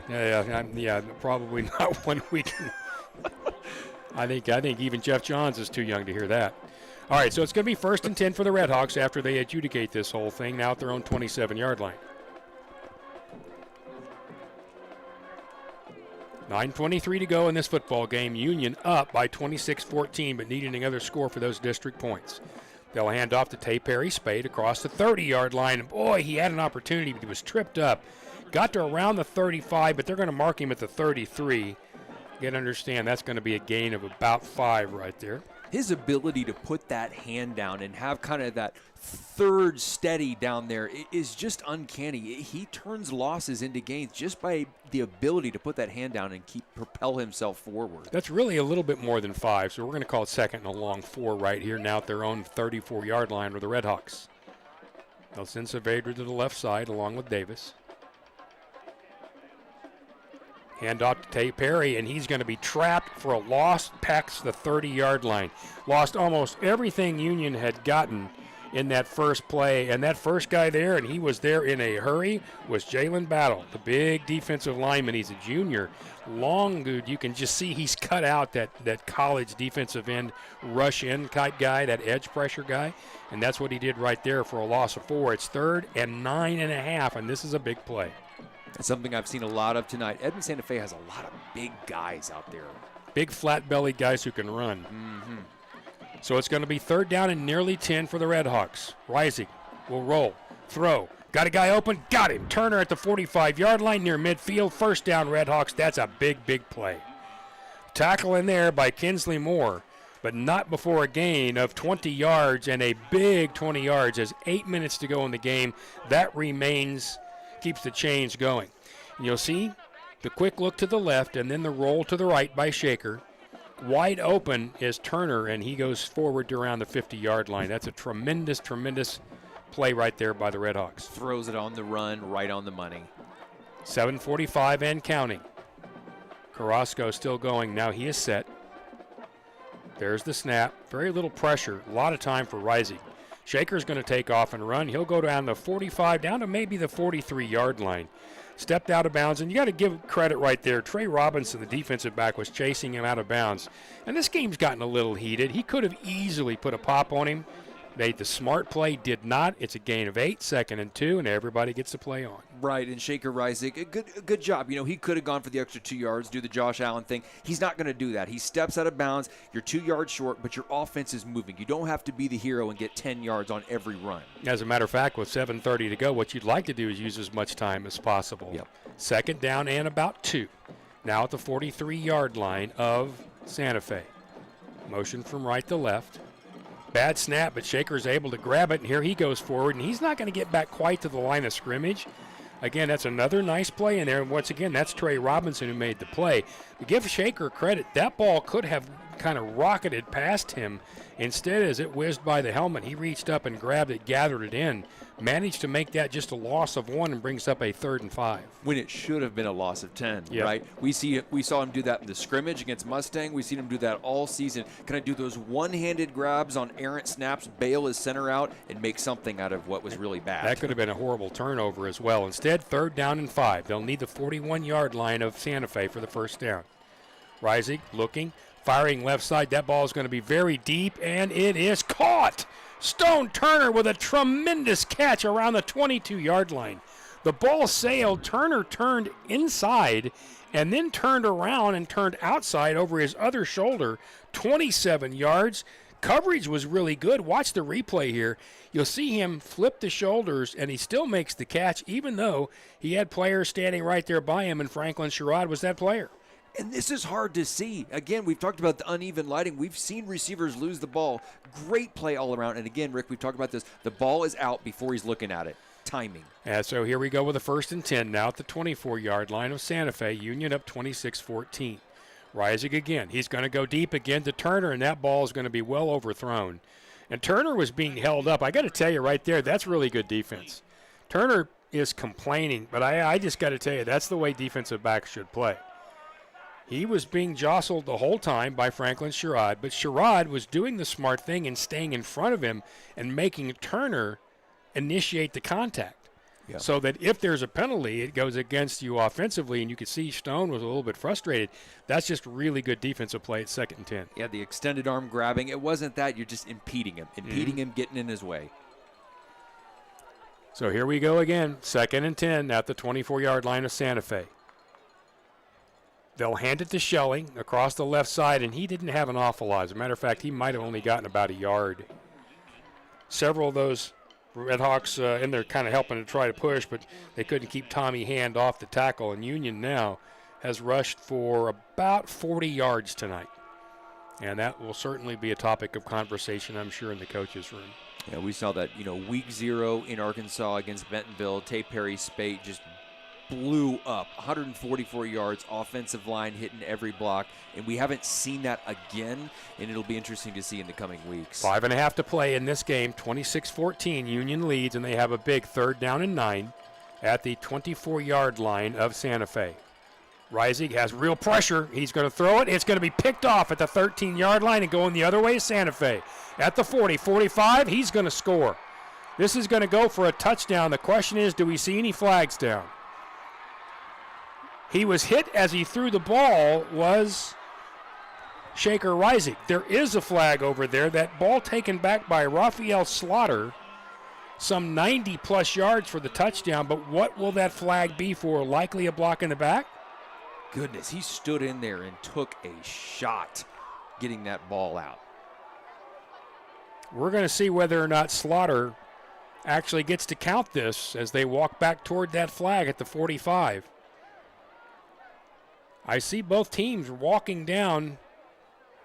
That is against Santa Fe. The white hat was pointing towards Santa Fe, so I think we are going back to the other end of the field. And by the fans' reaction and some of the booing, I'm thinking it is definitely going to be going backwards, no touchdown. Let's take a look at this replay. So you're going to see Shaker has got hit there, and so I think what they're going to say is that was, the block on Shaker as they take him down right there. And again, as a player, as a young player, when you have him tied up and he cannot be involved in the play, there's no reason to do anything more. Right. Instead, when they took him down, they're going to call that as an unsportsmanlike during the play. And that happened during. It's not a dead ball foul, so it's going to bring this whole thing back. So it will be Santa Fe's football. However, the 89-yard return for a touchdown will be called back. So Santa Fe has had a couple of touchdowns called back. Union's had problems tonight, too, so officiating has played a big part in this football game. Yeah, we've had the pick 6, called back. Mm-hmm. And Shaker, because he got up, though, the penalty was called against him, on him, right? Because Shaker got up and didn't give up on that play. He drew a penalty. That's a huge play. So it'll be Santa Fe's football, but they did not get the score. They're at their own 30-yard line, but with 5:13 to go, they've got a chance. Delgado fires, and that ball's going to be incomplete. Oh, that had every opportunity to be a catch and an interception. Ooh. And Santa Fe has a player down. This is going to be the receiver, Malachi Davis. At first, it kind of looked like he was frustrated, but then he's not getting up. Somebody was tapping his helmet. It did not look good. A lot of bodies colliding, going for the pop-up ball, and Malachi Davis was face down there. And he is not moving, so it kind of makes me think like he might be out. Castellanos is one of the guys who was in there on that hit as well. The ball bounced off Davis. We're going to watch this on the replay because this thing hit about 4 people. Delgado fires it up here. And he gets his hand, actually a Union player, then it is Davis who gets his hand on it. And Castellanos collided with him, and they were pretty close to helmet. So I'm wondering if he's just not out cold. It looked like a interception and then a catch and then another interception. He is up now, bouncing around. Well, he's not. They've taken his helmet off and he is sitting, and now he's going to stand up. He is not really happy, I can tell you that right there. Malachi Davis took a pretty good pop there. The first person to, I think, get a hand on it, was Rayon Williams, I believe. Yep. Yeah. And then it bounced up in the air. And you got a linebacker going that far out there to knock a ball in the air like that. That is really good defensive hustle. Jumping straight up on a dead stop and making it a ball. But again, that goes back to Delgado. Earlier, maybe that would have had a little more zip on it. He floats it out there. It creates kind of a dangerous situation for his wide receiver. And really, again, pick, catch, and then a pick. Who knows what could have happened there. And now Malachi's hurt. And with 5 minutes to go, it is 26-14 Union. Looked like a minute ago it was going to be 26-21 or 26-22, depending on if they wanted to go for 2, although that wouldn't have made any sense at that point. Instead, it is going to be 2nd down and 10 for Santa Fe at their own 30 after the pick 6 was called off. So both teams have had a pick six called off. Hand to Robinson, and here he goes to the outside. He's able to get around one. Gets around Castellanos. No, he did not. Castellanos with a fantastic tackle at around the 32-yard line. Robinson, if he gets outside there, he's not going to go all the way. There are Red Hawks coming, and the sideline's there, but he had another 6 to 8. Instead, Castellanos with a fabulous single one-on-one play, and it's 3rd and 8. I mean, every run by Robinson, you're just kind of holding your breath, especially coming off a 154-yard performance 2 weeks ago. Good tackle. So there's a snap to Delgado, rolls to his left. He's going to have to hurry. Here comes pressure. Fires back to the middle of the field, and it's incomplete. And that ball went right through the hands of Castellanos, and then it went straight to the receiver, Ty Amos, but he was not able to hold on to it, and it's going to be 4th and 8. That looked like a catch all the way, and Delgado's got to be hanging his head after that. You know, he's hanging in after that tough injury earlier, throwing on the run. He's been under duress all night, and he just really needs his receiver to make that catch there. And, you know, if that is the ribs where he was holding them, when you are running to your left and you flip around and make that throw, my goodness, that puts a lot of strain on those ribs. Another flag here. Yeah, the flag is going to be, I think, on the sideline. 22 penalties for 205 yards combined tonight. It has not been a work of art, but it is a 12-point lead right now for Union. So now, Santa Fe's clapping. Well, they're bringing their entire team. Are they transferring back to offense? That was an unsportsmanlike conduct there against Union. So this will bring the offense back out. Oliver Smith having a conversation with Coach Fred there. And maybe he's the one who, I guess, got called. I didn't see it away from the play. Well, we've got a moment. Let's get down to Jeff Johns because he's got a moment. He's got a comment here about defensive adjustments and such that we've been making here. Well, guys, this has been a good tune-up game for a lot of our younger players to get in rotationally, get some time. And you've seen that on this drive. A lot of players getting in, even though it's not a big lead. Union's going to try to get those district points. I was talking to Josh Teehee down here on the sidelines, and he likes what he's seen from a lot of these younger players. There's some things that they need to learn, but he feels there's some guys that can fit in rotationally right now. Well, I think defensively they played pretty well. 1st and 10 now once again. Ball's going to be around the 47-yard line. Delgado fires, and that ball is caught, and then it's dropped. It was dropped, and I think they're going to call it incomplete. It certainly looked like Whalen had made that catch, and then he got hit. Frederick was there and Castellanos as well. The ball came loose. I couldn't tell initially, Dave, if they were going to call that catch fumble or just incomplete, but they call it incomplete. Right. I mean, it could have been a catch fumble. You have 2 feet down, you make the catch, right? Talking about completing the catch, making a football move, whatever a catch is now. It looked like he had that. And, again, J.T. Frederick tried to jump the route. He almost tipped it. So it'll be 2nd and 10. Delgado back once again. Again, here comes pressure. He fires, and that one's incomplete. And he was going in the area of big number 18, Johnson, and it kind of fell between him and Perry Spade, who's out there playing a little defense. And it'll be incomplete, and it'll be 3rd and 10. And Union's got a player down. Ed Carrasco back there in the backfield. Looks like that's going to be Logan Haney. And he is getting up rather slowly. He's had himself a night after an interception here tonight. And he is on a knee. Training staff is out there. You know, and it's at this point right here, players will want to try to tough it out and get off the field. Mm-hmm. And in many cases, officials will let the clock run. So your coach will tell you right here, just sit down. Sit down. Sit down. Let us come out and take care of you. Let's not put the team behind the 8 ball. You know, you don't. This isn't a time necessarily to go necessarily be brave. Let's be smart about this and just go ahead and take a seat and let us come out and get you. Yeah, obviously, no one wants to come out of a game. You're a competitor at this level, 6A1, but you do have the depth, and you do have guys that you can put in there for a few plays, especially if it's not serious. You know, something else to keep in mind, Rick, there at the end of the play, Jose Gonzalez, big 245-pounder, put a lick on Kaysen Delgado. He takes yet another hit in the backfield. Delgado is going to be my hot tub player of the game because he's going to need an ice bath followed by a hot tub and maybe the old Band-Aid or two. Mm-hmm. So it's going to be 3rd down now and 10 for Santa Fe at their own 47-yard line. 4:16 to go in the game. Santa Fe trails Union 26-14. Delgado set. Here comes all the pressure. Delgado fires, and that ball is almost intercepted, out of bounds, incomplete, and it's 4th down. And he didn't even have a receiver over there. I think there was a huge misread between he and his wideout.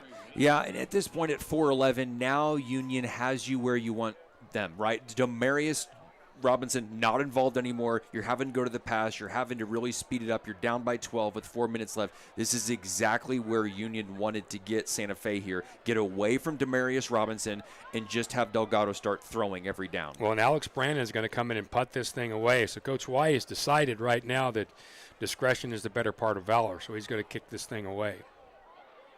JT Frederick back around the 22-yard line. Brandon standing on his 35. There's the snap. Kick is very high, very short, and off to the right. Lands right on the sideline and then bounces back in. So actually a Santa Fe bounce down around the 32-yard line. But if you look, as I said, JT Frederick was back about the 22-yard line. So that's only a 19-yard kick, and Union will take it there. So I guess if Coach White knew you were only going to kick it 19 yards, he might have gone ahead and gone for it, huh? Well, it was a 15-yard kick with a 19-yard bounce, right? I mean, it is even shorter than that. So they've kind of struggled in the punting game, and I've noticed the snaps have been kind of wobbly and high, so they're just really trying to keep it in the rails in the punting game. So Union will take it 1st and 10, and with 3:58 to go, they just want to run the clock out. They will fake the handoff, and here goes quarterback throwing off to Stone Turner, and he's at the 45-yard line, complete. Tremendous job again there by Shaker. That's good for 13 more yards. That's right, up to the 45-yard line. Quick tackle in there by Raphael Slaughter, but not before the first down. And so the Red Hawks are not just going to sit on their haunches. They're going to get after it. They'd like those district points. Leading 26-14, you need another score. Quick snap, quick hand, Tay Perry Spate. He's going to be across midfield. Oh, almost broke the other tackle, but couldn't do it. He's going to be down to the 46-yard line. And again, it's Slaughter to help pull him down. He was assisted in there by Devin Howard, but he almost pulled his way free, got himself 9 yards there. It'll be 2nd and 1.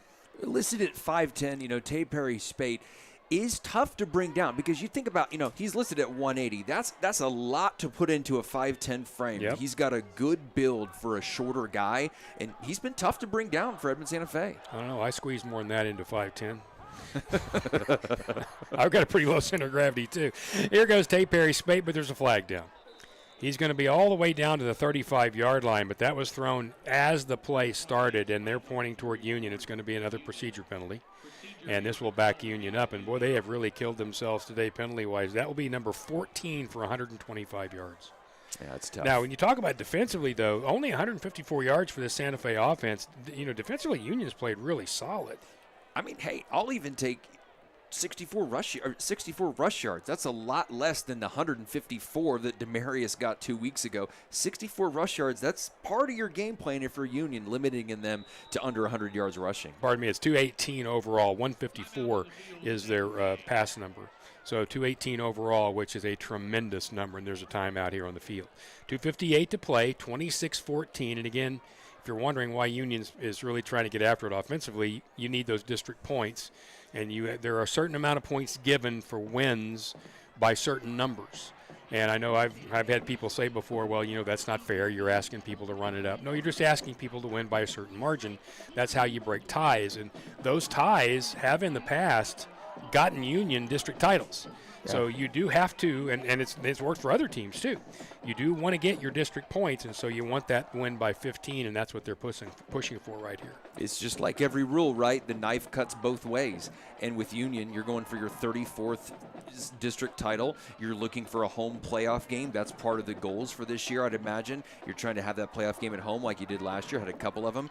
Everything matters, and Gavin Litchfield matters in this game. 12, well, if you have a field goal kicker, you can get to that 15. Every little piece is important. It is. And I agree with the old Tulsa coach, Todd Graham, who got beat by, and I can't remember which game that was for Tulsa, but we had just been, I say we because I broadcast their games, we had been on the road and lost by about 42, and someone said, are you mad they ran it up? And Todd looked at him and he said, they didn't run it up. They were 42 points better than we were. It's on us to get better. And there are certain times, and you come down here, there was a time when Union came down here many years ago and played a U.S. Grant team that I think suited up. Richard was there, maybe 40 guys, maybe. And Union won that game easily. Bill Blankenship pulled, back the horses in that game. And some of those teams don't have a chance, but for the most part, it's just get better. Handoff to Tay Perry Spate, and he's going to be across midfield. Not a bunch. He'll get down to around the 48-yard line. Santa Fe pushed him back right there. Once again, another play in there by Tommy Hand, who's got a ton of tackles tonight, and another timeout called by the Edmond Santa Fe team. All that to say, many times if you get beat, it's just incumbent upon you to get better. It's a little different in high school football because some teams just don't have an even playing field. Well, yeah, and it's also hard because in football it's so much different than other sports. You can't really let up and go easy, right? Like the 76ers during the process, losing games, blah, blah, blah. In football, you let up and you get hurt. So allowing that to happen, you don't really see that. You have to play hard and play aware at all times, or else you're going to get hurt. Let's look at some of those defensive numbers on the Edmond Santa Fe side. Sherrod, who's been great tonight, has 10 tackles. Robinson has 7. Landon Anderson has 7. Tommy Hand, as I said, the linebackers had 6. Castellanos for Union has 8. J.T. Frederick was 7. Tucker Cook has 6, including a couple of really big hits. And Rayon Williams, really nice night for him with 5 stops. Pass breakups and almost tips, right? I mean, he's been close to at least an interception. Big 3rd and 3 here for Union at the 47-yard line just past the 47 to the 48. They'll need to get to the 45.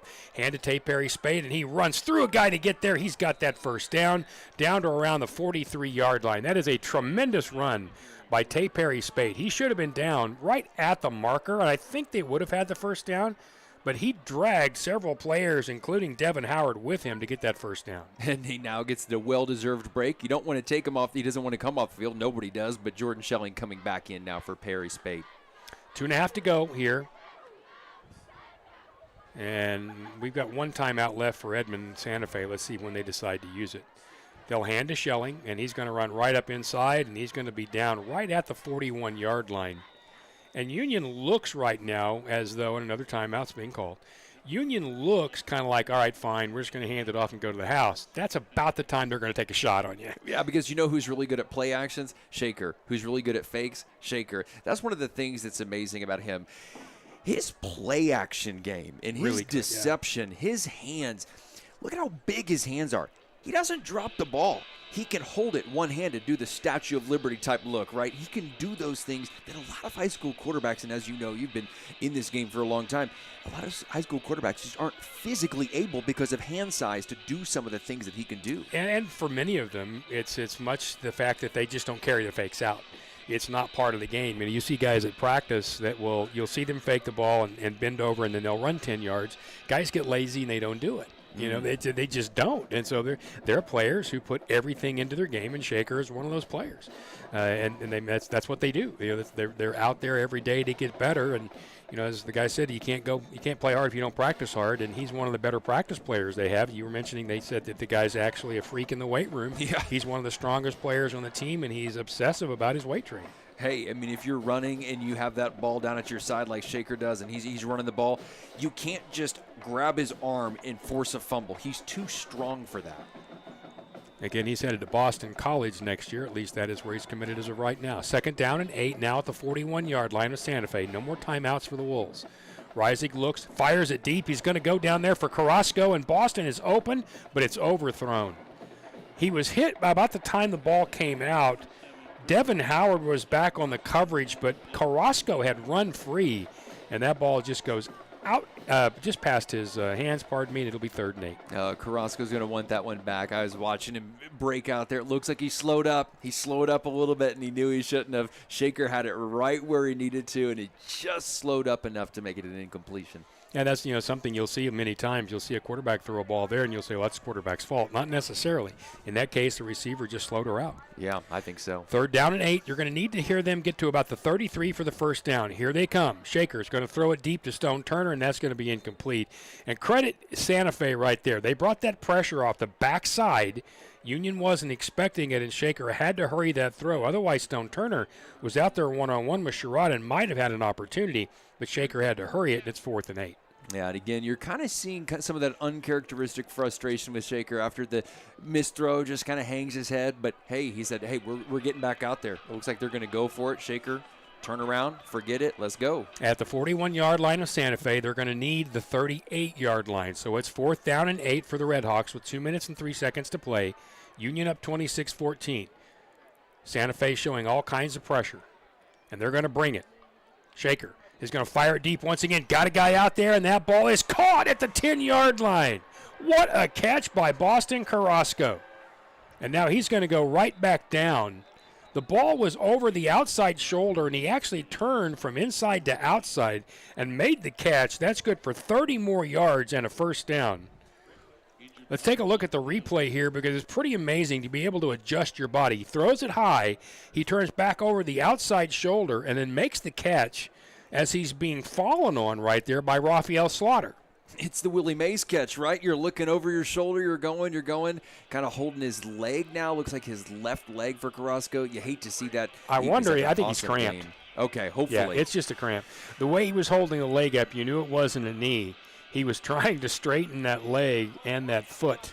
You could clearly see that was a cramp. And we've all had those before. The middle of the night, they'll make you get out of bed and fall down as you're trying to stand up. Where's my leg at? Yeah, it's not where you thought it was. Right. And hey, he's just trying to get that cramp worked out. And at least he didn't cramp until 2 minutes to go. We haven't seen this from him yet, Rick, and I was hoping and I was thinking that he might have a breakout game based on the personnel.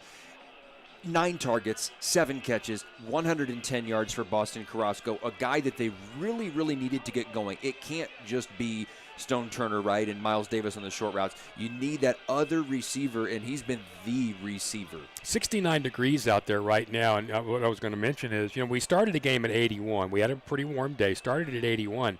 Well, as it nice, cool, and it's starting to get that way in the fall, again, players just don't feel as thirsty, and even though they are, and it's very difficult to keep these guys from cramping. Now a 1st and goal at the 10-yard line. Rolling to his left is Rising. Throws back to the left side, and that ball is caught by Davis. Was it caught? No, it was dropped. Now there's a flag. Now there's a penalty. It's intercepted. You Holy see cow. it from our angle. You cannot see. There's really, really bad lighting in that corner of the end zone. That looked like it was caught at first, and then it looked like it was dropped, and then it was actually intercepted. Boy, I thought Miles Davis had 2 feet down, and then sure enough, it went down. It looked to me like Miles caught it, but again, they are across from us in a darker corner. I really can't. I did not see the interception come down. I saw what looked like a catch, and that was that.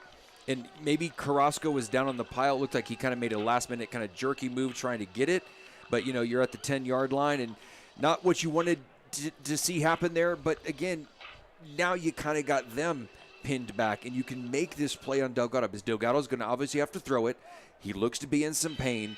Now it's Union's defense's opportunity to flip this right back around like they've been able to do tonight. Just wondering why the officials are still out there mulling things over. They did throw a flag at the end of that, which you've got to think was maybe an unsportsmanlike or somebody said something. We need to get the Whiteheads actual discussion of that. Let's take a replay here. This is what I want to see. So you're going to see Shaker look. He's going to fire it out there. Davis looks like he has hands on it, and instead coming up underneath and grabbing that was Raphael Slaughter.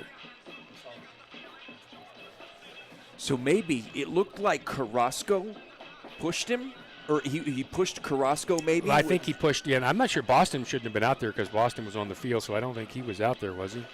If he was, he shouldn't have been because he was down one place, so he should have been out. Right. But I believe they shoved a Union player, yes. Okay, I may have misread the number, but yeah, that's going to back him up, half the distance at that point? Yeah. No? Well, now they pointed toward Union. Now he's saying that was a Union penalty, when I would have sworn the first time he pointed toward Santa Fe. It looked like a Union player got pushed after the play was over. Right. From our vantage point, again. But they are now going to call this against Union, and that will be penalty 15 for about 135 yards, or 150. My goodness. 140, pardon me. Eventually I'll get my Okie math out there. So it'll be 1st and 10 once again for Santa Fe at their 35-yard line, and here comes Delgado and company. He's going to throw a deep middle of the field, got a guy out there, and that ball is Intercepted. J.T. Frederick has it at the 20-yard line, and he's going to slide down. Trying to go there to Ty Amos, and that ball was just well covered by Frederick. The ball was slightly overthrown. J.T. in perfect position, just caught it over his shoulder. And then coach's kid, smart enough to not run around and fumble it, slides right down, and it's Union's football. Smart. And neither of these teams can handle anything good happening for them. As soon as something happens good, they go, no, here, you take it back. And both of them have done it all night long. Well, it's just one of those games. You're going to take the win if you're Union, but this is a lot of things that you can work on. Obviously, 140 yards and penalties, a lot of things to go back home and work on. But, you allow 7 points in this entire second half. Your defense has really bowed up, and you've made Delgado throw it, and he's been under pressure all night. And with Frederick, again, the realization, the Wolves have no timeouts left. No timeouts. They cannot stop the clock anymore. Slide, game over. This has been like an arena game at the end. There's been like 7 possessions in the last minute. There's 240 yards of penalties and 7 turnovers between the two teams. How about 240 yards of penalties, 218 total yards for Santa Fe? My vote is both teams just burn the film and just move on. Because, you're going to find things to teach off this, but you're going to find more things to yell off this. Now, at the same time, as Dave said, you're going to look at a Union defense that played lights out. Absolutely. Against a running threat at quarterback and Demarius Robinson, who you're going to see in Division I college football. That's a win. And you're holding them under 100 yards, which is what Jenks did, and they punished Edmond Santa Fe, and you did that tonight against Robinson. Speaking of Jenks, we'll get one more score on those other games before we close it all out here, which will happen in just under a minute. A snap, and Reisig once again will just take a knee. They'll have to do it one more time. They will allow the play clock to run down, and they'll snap it one more time in around the 15-second range. So Owasso has run away pretty nicely from Broken Arrow now, 49-14 in the fourth period, and it is 21-7 Bixby over Jenks. That one's a final now. So 21-7 Bixby over Jenks, and that's going to do it. The official's going to say that's done. We are going to all head to the house. So that's going to do it from Edmond Santa Fe. We will take a quick break, and we'll come back quickly to kind of knock off some stats for you and such, and hopefully hear from Coach Frederick as well. Union's going to win their first district game 26-14 here in Edmond. Finish it up here in a moment on the Union Sports Network.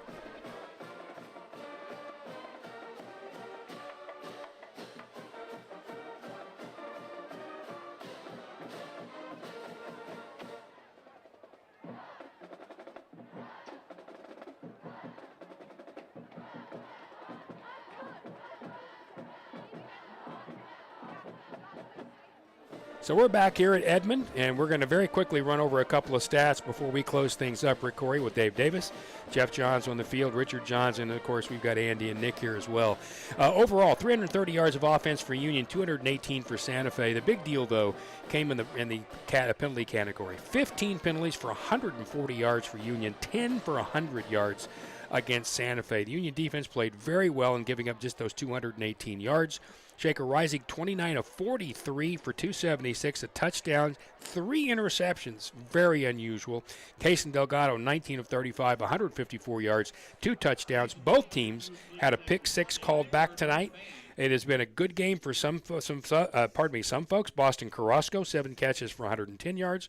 Stone Turner, 8 catches for 95 yards. But overall, the defense from Union shines in this one, Andy. They were absolutely fantastic. Andy's over here. Rion Williams, we're about the same height. Rion Williams, I'm looking for him next week. Oliver Smith, looking for him next week against Owasso. Those cornerbacks, big cornerback play. This is a quarterback, Frankenfeld, for Owasso, likes to throw it, a very balanced attack. These cornerbacks will be challenged, and I'm hoping that Ashton Cunningham, Union is hoping that Ashton Cunningham can get back on the field because we did not see him tonight. We want to thank everybody for helping put this thing on. Andy, as I said, and Nick here and the UVU crew, and also for the folks down on the sideline, Jeff Johns, for Richard Johns on stats, and Dave Davis. I'm Rick Corey. Union goes 1-0 in district, winning tonight at Edmond Santa Fe. Good night from the Wolf Den in Edmond.